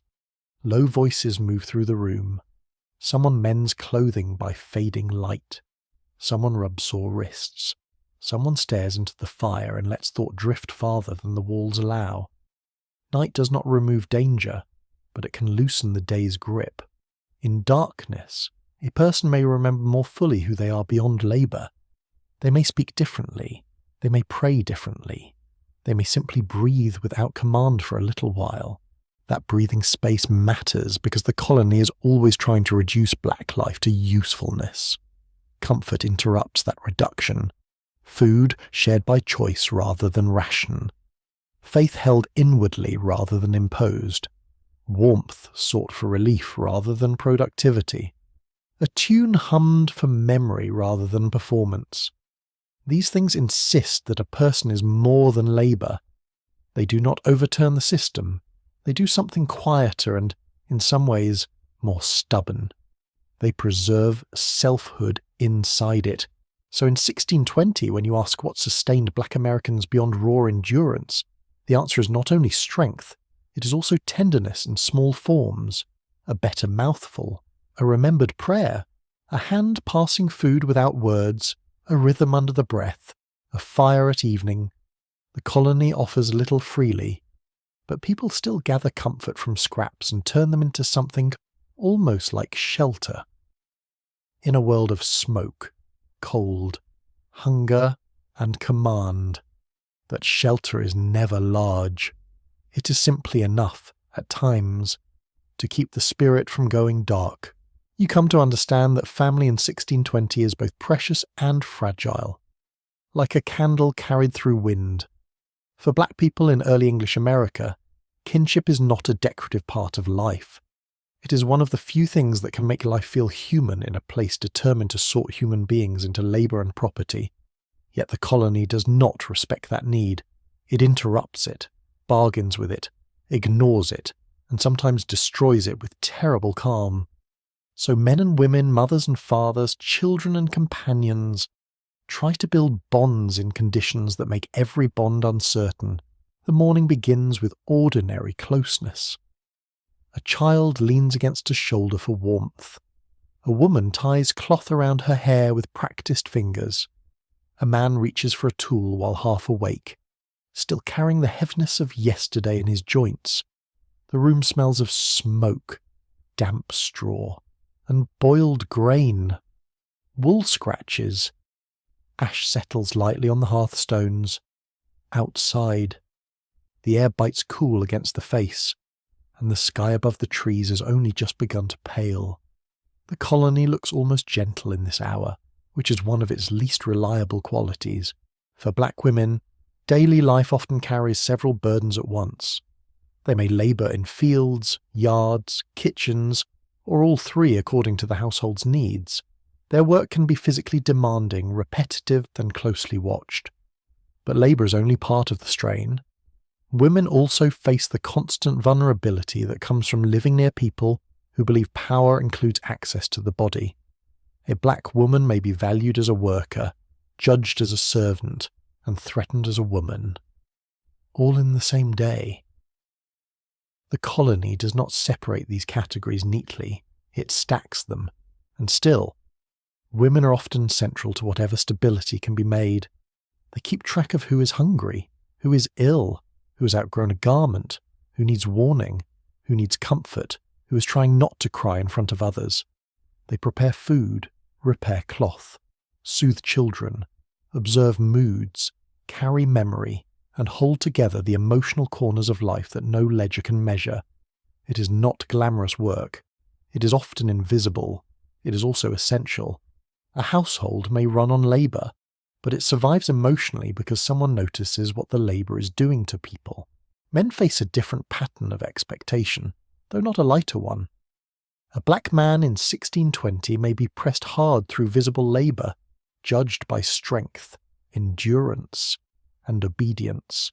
He may be sent to carry, lift, chop, clear, mend, haul, or guard. His body becomes a public site of assessment. How useful is he? How manageable? How threatening? How durable? Colonial society is quite poor at seeing men as anything beyond function when function is profitable. Yet men also carry private roles that the system never fully controls. They may protect, teach, joke, guide, and reassure. They may become fathers in a world reluctant to honour fatherhood among the unfree. Children complicate everything. Their presence can bring joy so sudden it almost hurts. A child's laugh in a harsh place sounds different from any other sound. It cuts through fatigue. It reminds adults that tenderness still exists. But children also expose the deepest fear in a world of unstable status. What becomes of them? Who claims them? Who feeds them? Who teaches them their name? In 1620, many legal rules governing inherited status are not yet fully fixed in English Virginia. That uncertainty itself is frightening. When law is unclear and power is unequal, families cannot rely on goodwill to protect the next generation. A mother may watch a sleeping child and feel both love and dread at once. A father may measure every gesture of attachment against the colony's indifference. To care deeply in such a place requires courage, because affection creates vulnerability. If people can be sold, reassigned, punished, or displaced at the will of others, then family is always exposed. The body rests near another body at night, but security does not. It lingers just beyond reach. Marriage, in any formal sense, is uncertain for many black people in this setting. English custom recognises certain unions and ignores others. Church sanction matters to those in power when it suits them. Household arrangements, labour demands, and owner preference can all shape whether a couple is allowed to remain together, whether their bond is acknowledged, or whether it is treated as irrelevant. Historians still debate how widely early African couples in English Virginia were able to establish recognised unions in these first decades. The archive gives hints, not comfort. What remains clear is that emotional partnership existed whether the colony respected it or not. That emotional partnership may take many forms. A shared bowl at the end of the day, a private phrase spoken softly, a look across a yard that says more than speech safely can, a hand briefly touching another while passing a tool, a joke whispered in the dark. The human bond does not need official permission to become real. It only needs time, trust, and repeated presence. Of course, those are precisely the things the colony makes difficult. Gender shapes work inside and outside the home in ways that overlap constantly. A black woman may rise before dawn to tend a fire, prepare food, carry water, and then move into field labour or household service. Later, she may return to wash, mend, calm, and care, long after a master considers the day effectively done. A black man may spend the daylight hours in heavy outdoor tasks and then help repair tools, calm children, or support others in the evening. These lives are not neatly divided into public male labour and private female care. A fragile colony blurs everything while still assigning value unequally. There is a quiet cruelty in the way power exploits affection. Those in authority may allow family closeness when it helps order and productivity, then disrupt it when profit, punishment, or convenience demands. A woman known to be careful with children may be worked harder because her sense of duty can be counted on. A man known to care for his partner may be used to pressure her. A parent may submit outwardly to avoid risk to a child. The colony learns quickly that love can be manipulated. It is not enough to dominate bodies. Power tries to press on the heart as well. Yet family also creates resistance in subtle forms. Not rebellion with banners, but something lower and steadier. The passing on of names, the teaching of words from home, the telling of stories near a fire, the insisting that a child belongs to people, not merely to a household inventory, the saving of a better portion for someone tired or ill, the refusal to let another person disappear inwardly, even if outward circumstances are hard. These acts are small, only to those who have never needed them. A peculiar truth of colonial life is that children often see more than adults assume. They notice fear in voices, tension in shoulders, kindness in secret, cruelty in ordinary habits. Black children growing up in or around English households would learn very early how power moves through gesture and tone. They would also learn play where they could, because childhood does not vanish simply because adults have ruined the world. A game traced in dirt, a rhythm clapped softly, a fascination with a chicken, a laugh at a pig behaving stupidly. These things continue. The colony cannot fully prevent delight from appearing at inconvenient times. Women often become the keepers of memory, though men do this too. A remembered birthplace, an older relative's saying, the right way to tie cloth, the proper preparation of food, the manner of greeting, the rhythm of a prayer, all can be carried through family lines even when those lines are strained or broken. Some memories remain explicit, others become habits whose origins grow dim but whose emotional force remains. Culture often survives first in the body, then in explanation. A child may learn a gesture before learning why it matters. There is scholarly uncertainty about the exact demographic balance of early African men and women in Virginia, and how that shaped the formation of stable families. Some evidence suggests early numbers were small and skewed, which would have made enduring family networks especially difficult. Historians continue to argue over how rapidly communities could form under such conditions, and how much family life was interrupted by death, reassignment, or sale. The uncertainty matters because it reminds you how hard won every bond was. Nothing about kinship here was easy. Death itself always hovers nearby in a colony marked by disease. Poor nutrition, overwork, and weak shelter. That fact gives family life an added tenderness. A fever can rise quickly, a cough can worsen, a wound can fester, a child can weaken, a parent can vanish from a household in a short span of days. Grief in such a world may be private because labour does not stop long enough to honour it properly. A person mourns while carrying water, chopping wood, stirring a pot. Sorrow becomes another weight balanced against the hip, and yet tenderness persists. A head rested on a shoulder after sunset, a lullaby half remembered and half invented, fingers smoothing wrinkled cloth, a parent tracing comfort across a child's back, two adults speaking quietly when everyone else has gone still. These moments do not erase danger. They answer it. They say that even in a place built on extraction, people continue to belong to one another in ways no master fully understands. As evening deepens, household sounds soften into the private register of family life. A child murmurs in sleep. Someone breathes unevenly after a long day. The fire settles into low red light. The room smells of smoke, wool, sweat, and the faint starch of cooked grain. Outside, night gathers over river and marsh. Inside, people draw as near as space and circumstance allow. There may be little to give except warmth, food, memory, and presence. Sometimes that is enough to feel almost rich. This is what women, men, and family bonds mean for Black Americans in 1620. Not a stable domestic world protected by law, but a fragile human world protected mainly by care. Women carry more than they should. Men are judged more narrowly than they deserve.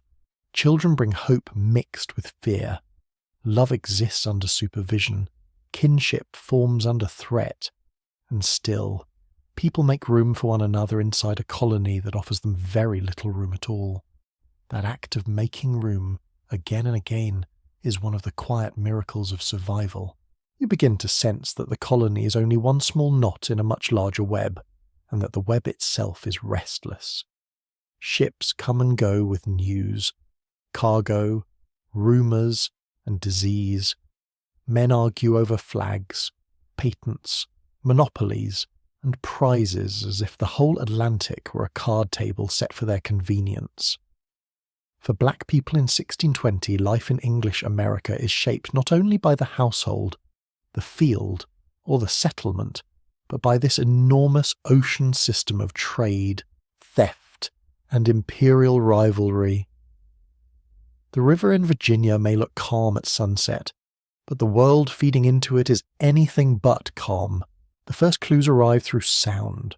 The knock of masts in harbour water, sailcloth snapping in a windshift, a shouted command from the bank, the creak of a loaded boat pushing off, metal striking wood, rope dragged across a dock.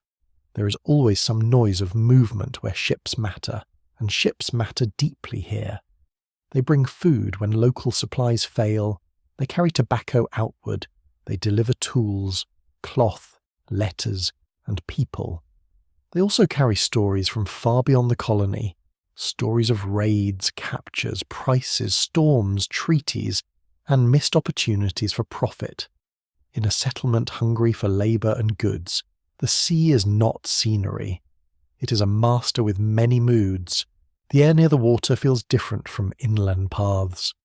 You smell tar, damp rope, fish, river mud, and wood swelling with moisture. Salt lingers faintly, though this is not the open ocean. A gull cries overhead with the confidence of a creature that has never filed a customs form in its life. Men unloading casks grunt with effort. Someone curses over a tangled line. Someone else spits into the water and announces an opinion on Spain that is almost certainly loud enough to start a war by itself. Empires, you quickly learn, are often driven by greed and performed by men who cannot lower their voices. For black people in Virginia, the Atlantic is not an abstract map. It is the route through which many have been forced into the colony, Some arrived directly through English handling. Others passed through Portuguese or Spanish systems first.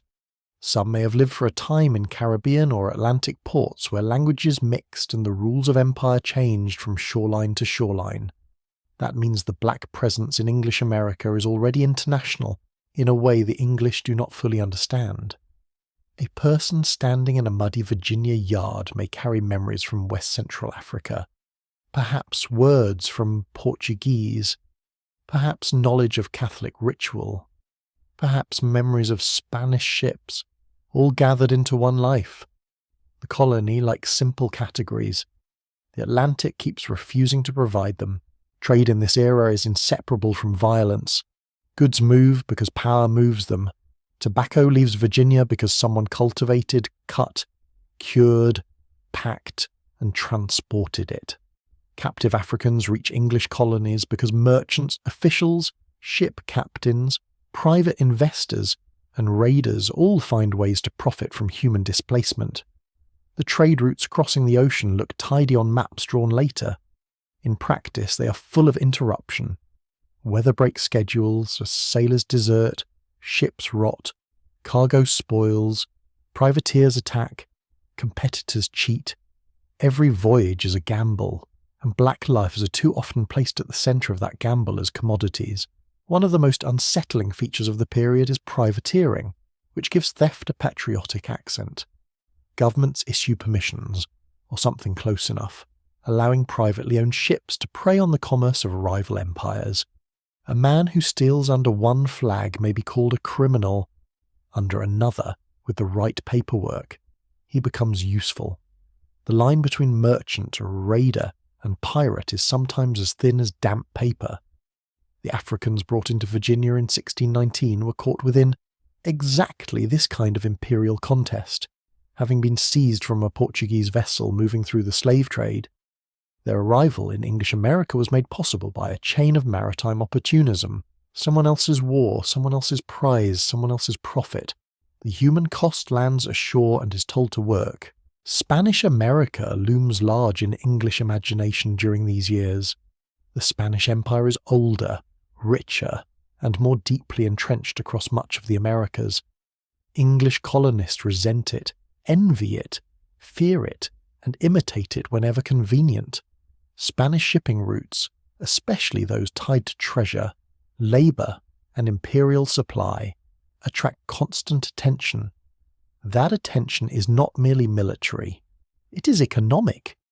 If English settlers cannot yet match Spanish power outright, they can harass it, siphon from it, and learn from it while pretending moral superiority, a classic imperial hobby for black people.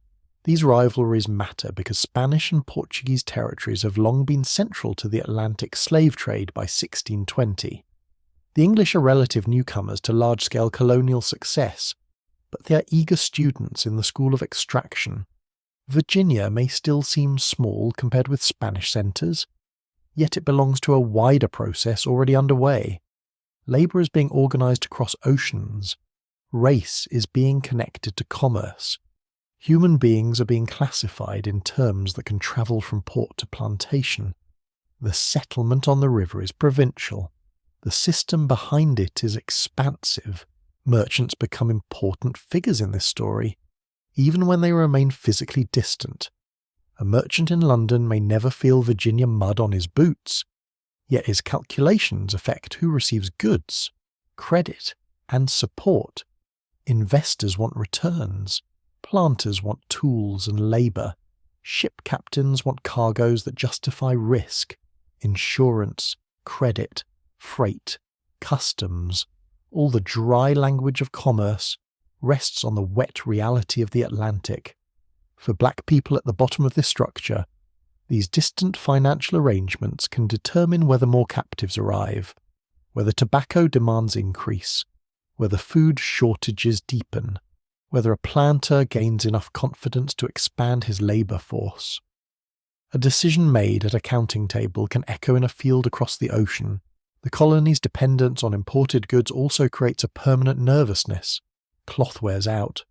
Metal tools need replacement. Powder, lead, cooking ware, and countless other items must come from somewhere. Local self-sufficiency is more a boast than a fact. When ships are delayed, everyone feels it differently according to rank. Elites complain about shortages and lost profit. Labourers face the actual consequences in ration changes, worn tools, poorer clothing, and heightened pressure. Black labourers are especially exposed because when scarcity bites, those with the least power are expected to absorb more pain. Trade is global. Discomfort is local. There is something almost absurd in the way imperial power can ride into a small colonial settlement, disguised as paperwork and cargo lists. A crate of iron tools, a bale of rough cloth, a letter announcing policy, a rumour about Spanish ships sighted elsewhere, a price shift in tobacco. None of these things seems dramatic by itself, yet together they shape daily life. A person may be assigned harder labour because tobacco prices look favourable. Another may be purchased because a ship arrived at the right moment. Another may face hunger because expected supplies fail to dock. The Atlantic does not have to roar every day to rule the shoreline. Black people living in this world may know more about empire than many colonists assume. Experience teaches quickly.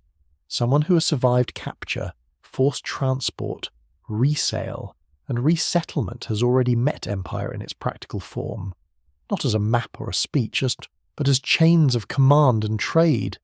Such a person may not speak the official language of political theory, but they understand what it means when distant powers turn local lives upside down. There is a difference between studying empire and having it touch your skin. Black Atlantic lives in 1620 carry that knowledge in intimate ways. A curious historical detail is how much information moved through rumour at ports and river landings. Sailors carried gossip with almost professional commitment. News of raids, shipwrecks, royal decisions, disease outbreaks, and cargo prices spread unevenly but rapidly through maritime talk. Much of it was exaggerated, half understood, or decorated for effect.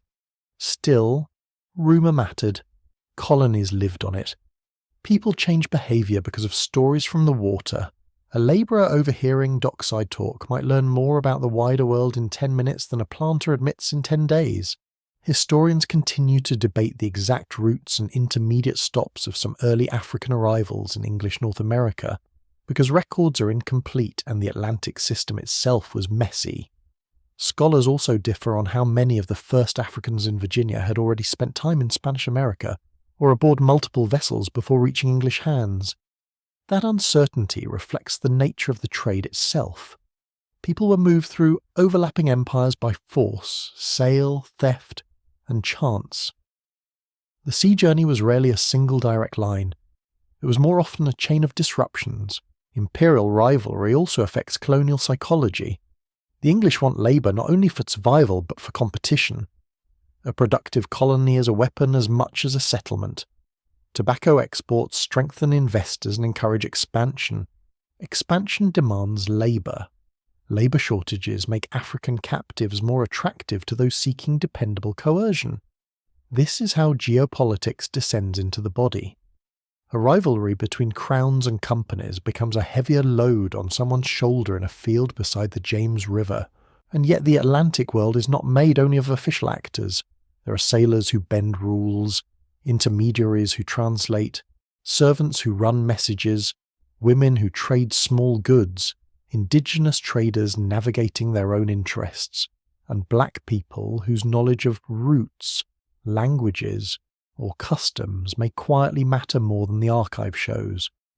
Large systems often rest on small human skills, a conversation at a wharf, a warning pass between workers, a remembered word in the right language. Empire likes to imagine itself grand and organised. In reality, it depends on people improvising around chaos. As evening settles over the river, the masts darken into thin shapes against the sky. Water folds softly around anchored boats. Tar, smoke, mud, and cooling air blend into a smell that belongs only to places where commerce meets wilderness. Somewhere a sailor sings badly. Somewhere a cask is rolled into storage with a hollow wooden thunder. The settlement quiets, but the trade web never truly sleeps. Ships are still expected. Cargo is still counted. Plans are still being made in distant rooms by people who will never meet those most affected by them. This is what trade, theft, and Atlantic power mean for black Americans in 1620. Their lives are not shaped only by one colony's needs. They are pulled by an ocean system that turns rivalry into opportunity and people into profit. A privateer's attack, a merchant's ledger, a planter's order, a delayed ship, a rising tobacco market.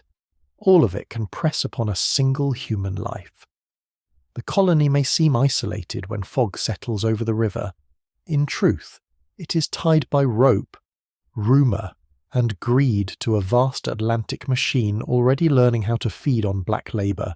You enter a part of the story where the ground becomes softer under your feet, not because the colony has grown kinder, but because the evidence begins to shift and blur.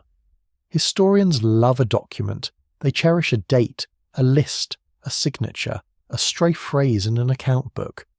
But 1620 does not always offer such neat gifts.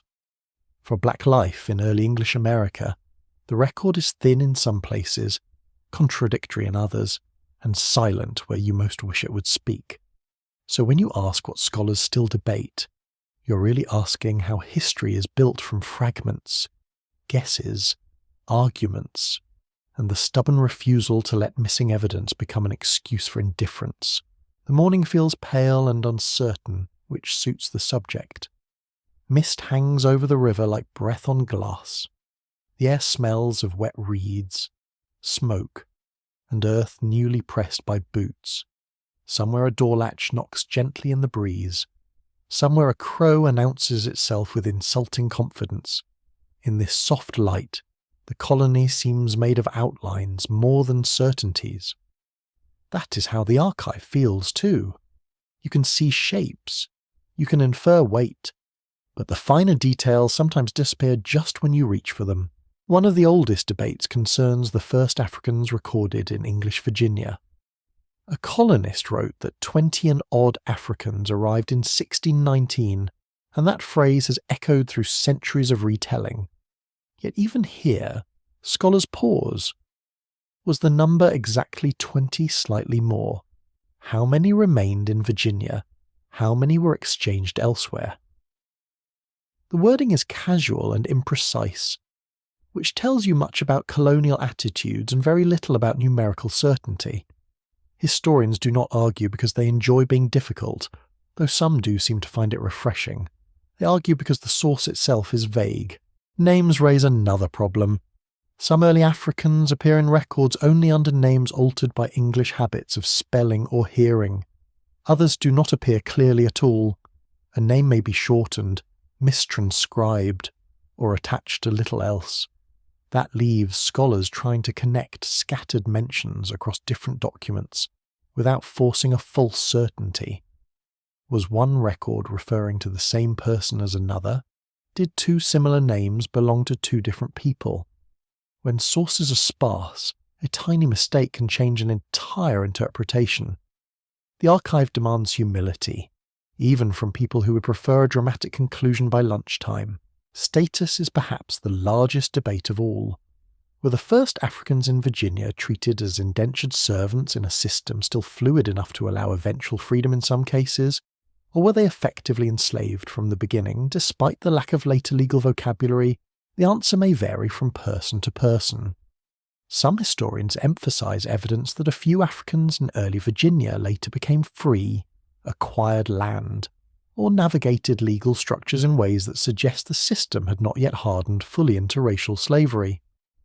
Others stress that involuntary capture, sale, coercive labour, and extreme vulnerability were already present, making freedom the exception rather than the pattern.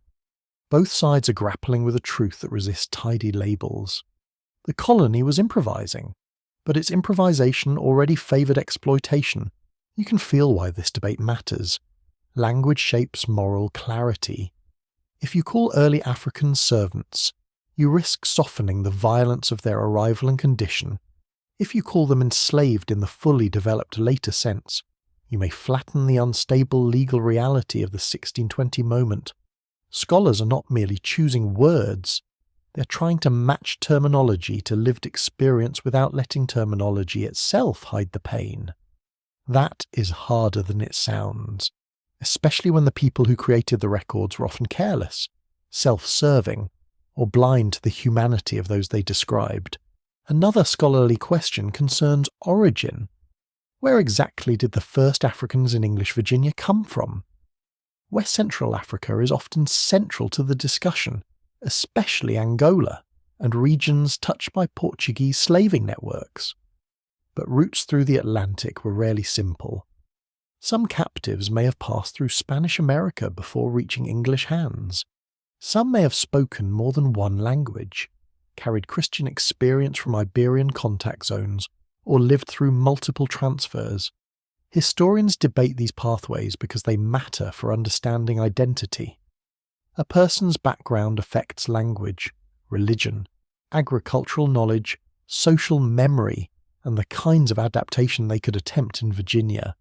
The colony might have seen only a labouring body. The Atlantic had already shaped a much more complicated person.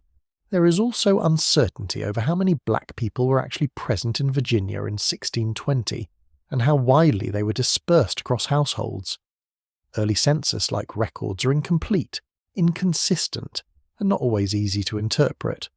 A list may omit someone, a category may be too broad, a household may report selectively. Scholars try to reconstruct population from these imperfect traces, but the totals remain estimates. This matters because numbers influence how we imagine community. A very small dispersed population faces different possibilities for family formation, cultural continuity, and collective support than a larger concentration would. Gender balance is debated too. Were there enough women among the early African arrivals to allow stable family life to emerge quickly? Or did demographic imbalance make kinship especially fragile? The answer affects how historians understand household formation, childbearing, labour distribution, and emotional life. If early African women were few, then the burdens on those present would have been even heavier, and opportunities for enduring family networks more limited. If numbers were somewhat larger than once assumed, the social picture changes. A settlement is never only statistics, but statistics shape what forms of ordinary life are even possible. Religion creates another zone of uncertainty. Historians continue to examine whether early Africans in Virginia had prior exposure to Christianity through Portuguese or Spanish contact, and how that may have influenced their place in the colony. Some may have already known prayers, saints, sacraments, or Christian names. Others may have held primarily African spiritual frameworks. Some likely carried mixtures of both. This matters because English colonists often assumed that African identity and Christian identity sat in tension, while Atlantic reality was far messier. A baptized African was not a contradiction. He or she might have been entirely ordinary within the broader Portuguese and Spanish slave systems, however appalling those systems were. A quieter but important debate concerns work. What exact roles did early Africans perform in Virginia? It is easy to assume tobacco fields immediately, and many certainly laboured in agriculture, but a fragile colony required many kinds of work: building, carrying, animal care, household service, transport, repair, food preparation, gardening, and countless other tasks all mattered. Scholars are cautious because later plantation imagery can overwhelm the earlier moment. The Virginia of 1620 is not yet the massive plantation world of later centuries. Labour was already coercive and essential, but the setting remained smaller, rougher, and less standardised. The danger lies in reading backward too aggressively. Scholars also argue over pace. How fast did English Virginia move from a somewhat fluid labour system into a more rigid racial regime? Some point to the early and visible signs of racial distinction already operating in practice. Others emphasize that legal codification took decades and that the 1620 moment still allowed a narrow range of outcomes later foreclosed. This is not merely a technical issue. It shapes how we narrate the birth of racial slavery. Was it there immediately in essence, with law trailing behind?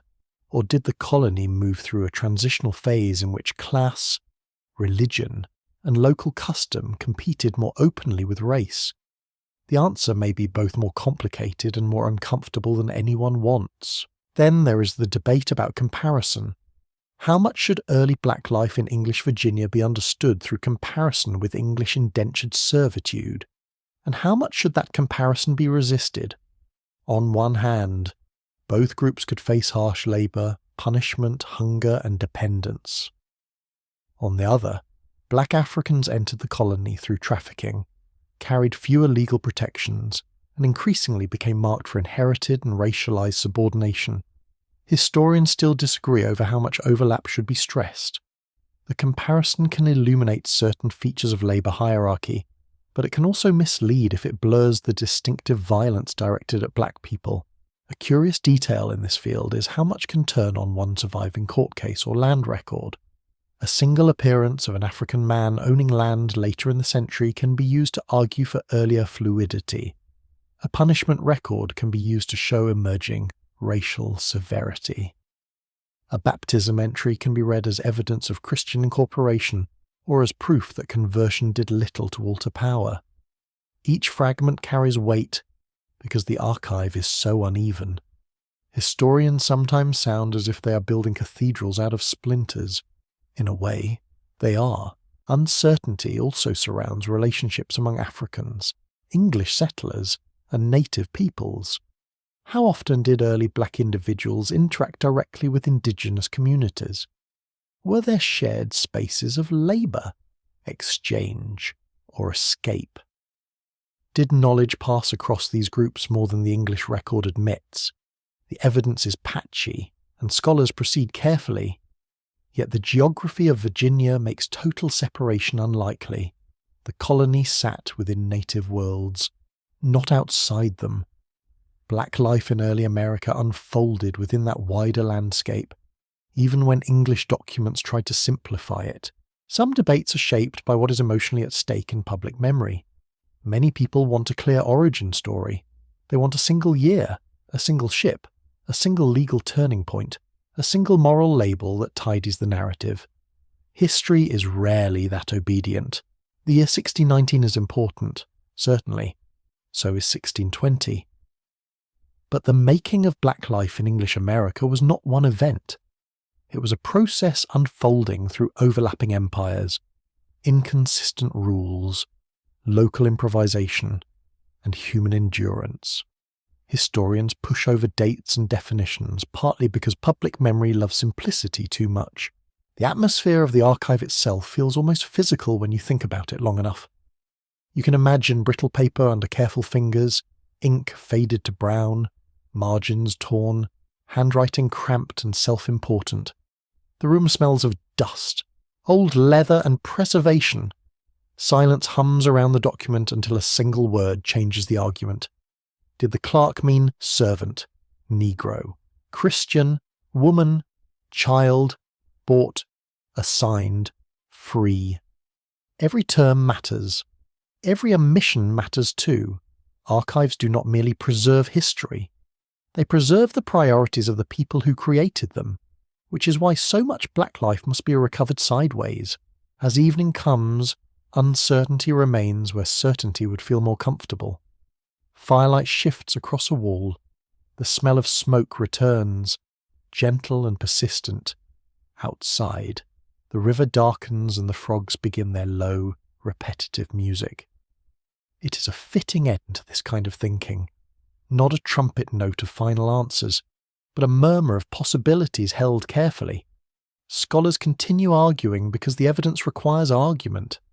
That is not weakness, it is discipline. So when you consider what historians still debate about black Americans in 1620, you find more than academic fussing. You find the difficult work of honouring lives that were poorly recorded by a society eager to use them.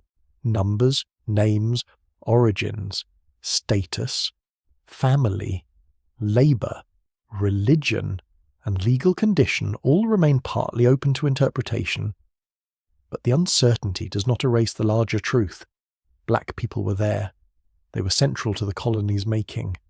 They lived under coercion, instability, and Atlantic violence, and across the gaps of the archive, their presence still presses through with remarkable force, asking not for perfect certainty, but for careful attention. You stand in 1620 at an hour when the colony still looks unfinished, and that unfinished quality is part of what makes it unsettling. The paths are muddy, the houses rough, the stores uncertain, the laws still finding their crueler shape. Nothing appears complete, yet in that incompleteness, certain shadows are already lengthening across the ground.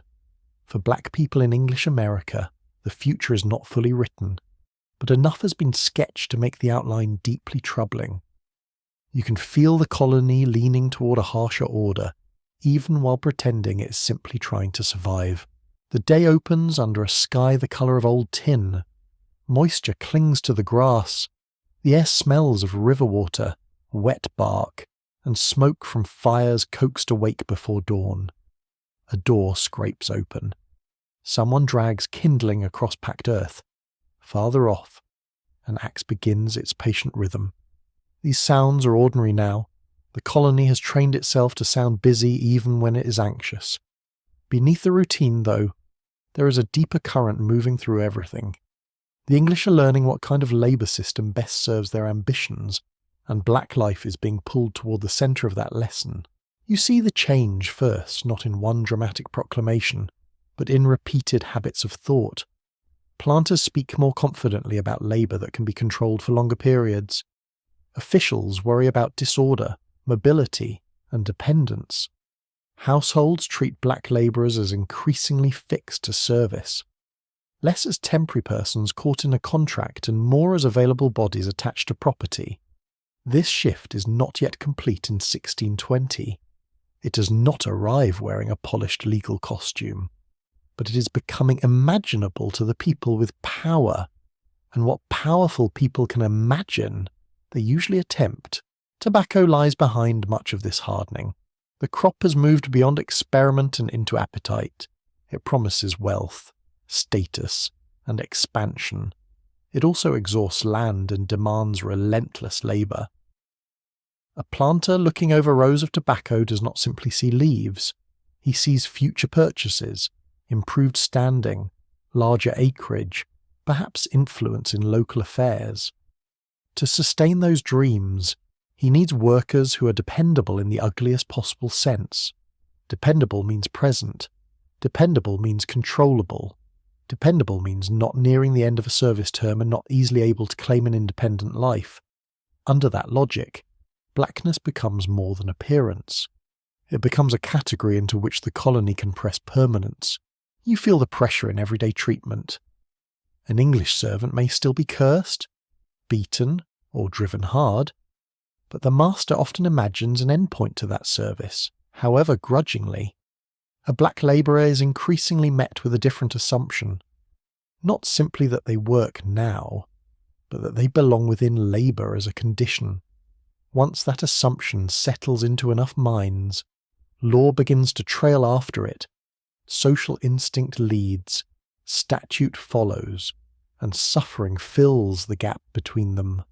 This is how many systems of domination mature, not with one instant of invention, but with repetition until cruelty starts to look normal.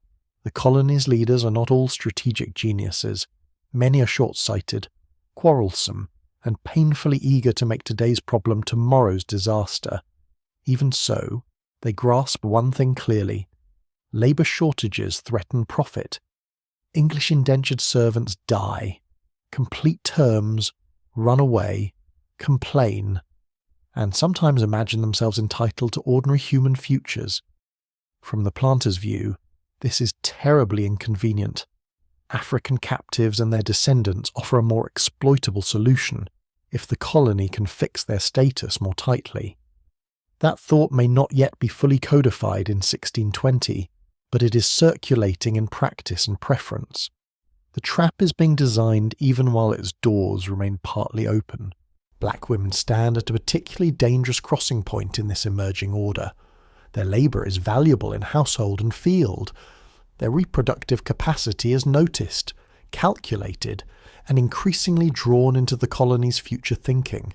A society moving toward a hereditary slavery does not look at women neutrally. It begins to see future labour in their children. Even before formal law sharpens this logic, the social gaze can already carry it. That gaze is cold, practical, and invasive. Yet women continue to cook, mend, carry, tend, soothe, and remember, all while living inside a system that is slowly learning how to claim more from them than labour alone. Black men, too, are pushed toward a more permanent form of subjection. Strength is admired only as long as it can be used. Skill is respected only as long as it increases yield. Any sign of intelligence, leadership, or self-direction may be treated not as human dignity but as a management problem. The colony wants capable workers and submissive subjects at once, a combination history rarely provides without violence. So control intensifies, watchfulness grows, assumptions harden. The labouring black body becomes something the colony thinks it can define more completely than before. Children reveal the future most starkly, when adults begin to wonder not only how a person works, but what status their children should inherit. A society is drifting towards something darker and more durable. In 1620, that question is not fully settled in English Virginia, yet it hovers nearby. The colony has started to imagine bondage not only as a present condition for certain black people, but as a pattern that could continue across generations. That shift matters enormously. Temporary exploitation, vicious as it is, still imagines an eventual exit. Inherited unfreedom tries to erase the exit entirely. The atmosphere of the settlement reflects this tightening in subtle ways. There is more measuring, more sorting, more casual confidence in distinction, who is called by a full name, who is counted among dependents, who is discussed in terms of price, term, or ownership, who is permitted to expect a future beyond service. The colony does not yet display a finished racial code, but its ordinary speech is becoming more revealing.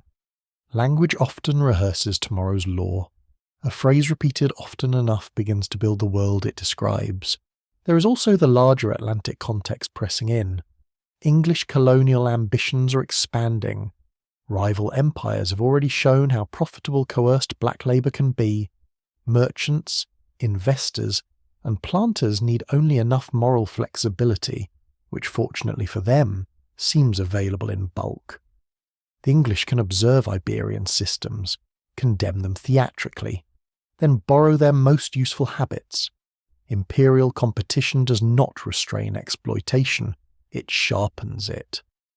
If one empire grows rich through captive labour, another soon asks why it should remain poor out of principle. Principles, in colonial settings, tend to wilt whenever tobacco prices rise. Some historians argue that the future was not inevitable in a simple mechanical sense, and that is worth holding carefully. Early Virginia still contained uncertainty. A few black individuals in later years gained freedom, held land, or navigated the colony in ways that would become increasingly difficult. That tells you the path was not mathematically fixed in 1620. Yet uncertainty should not be confused with optimism. A road may fork, but if most of the traffic, money, fear, and power lean in one direction, that direction gains force quickly. The colony is not wandering aimlessly. It is trending toward a regime that will bind race and labour more tightly with each passing decade. You can sense that trend in the behaviour of elites who fear alliances among the labouring poor.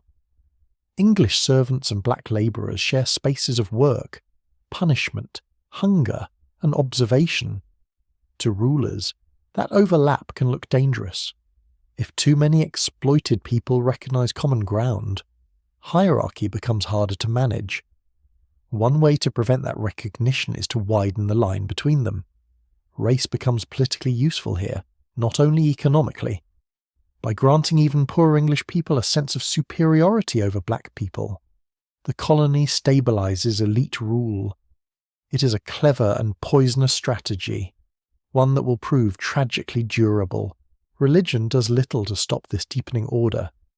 Colonists continue to speak of Christian duty, souls, and providence while finding increasingly inventive ways to separate faith from freedom. If baptism complicates ownership, then ownership must be reimagined so that baptism changes nothing essential. If a black person demonstrates Christian understanding, that will not necessarily make them more secure. It may simply prove that the colony can absorb spiritual equality while denying social equality. Hypocrisy here is not accidental. It is structural. The colony needs a moral language broad enough to flatter itself and narrow enough to exclude those it exploits. The physical environment itself seems to cooperate with hardening hierarchy, though of course it has no such intention. The labour required to survive remains punishing. Crops fail, weather damages stores, disease weakens bodies, expansion demands clearing more land. Every strain encourages those in power to tighten control instead of redistributing risk. Scarcity seldom makes unequal societies generous. It makes them harsher and more inventive in assigning pain downward. Black people, already vulnerable through forced arrival and ambiguous status, are the easiest targets for that downward shove. A curious and bitter truth is that colonial society often builds its most permanent institutions while insisting everything is temporary. The settlement says it is only improvising. The planters say they are solving immediate labour needs. Officials say they are responding to local circumstances. Yet from these temporary choices comes a durable architecture of race and bondage. Human beings are very good at turning emergency measures into traditions, especially when someone profits. For black people living in 1620, this darkening future may be felt more as pressure than prediction. You would not necessarily name all the laws to come. You would not need a historian's chart of later statutes to recognise danger. You would feel it in being watched more closely, in hearing different assumptions made about your future, in sensing that labour is no longer being borrowed from you but attached to your person in a more total way. In noticing that the colony is growing less interested in ambiguity whenever ambiguity might favour you. Even within that pressure, life continues with its stubborn insistence on being more than a system. People still seek warmth, food, prayer, laughter, touch, and memory. They form bonds, they assess character, they adapt, they grieve and hope in uneven measures.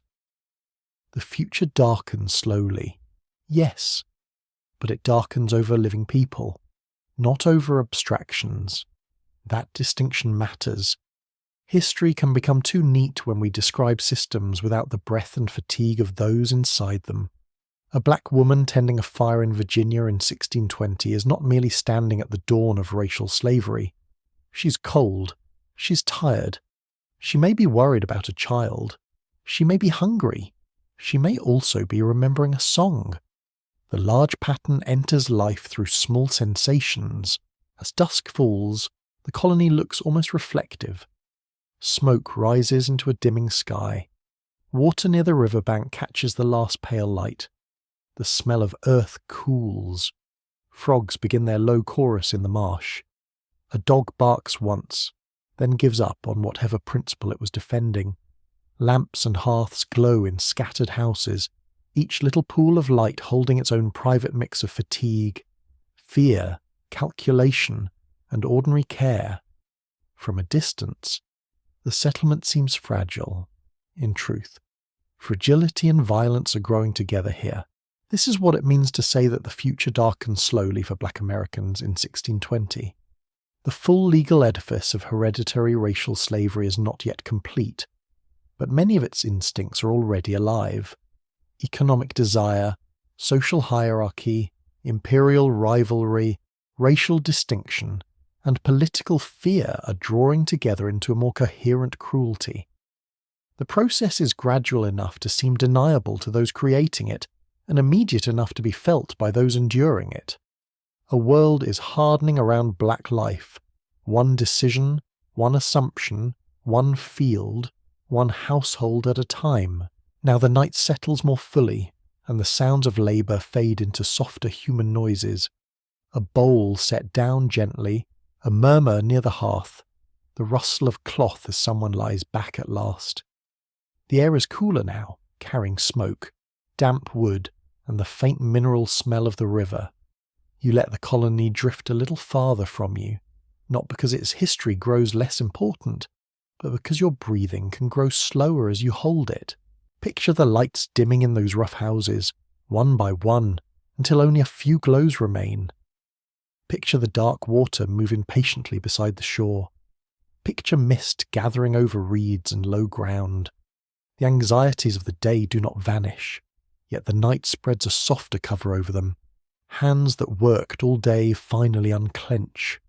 Voices that answered orders sink into whispers or sleep. Even in a hard place, rest arrives in fragments. You do not need to resolve every question tonight.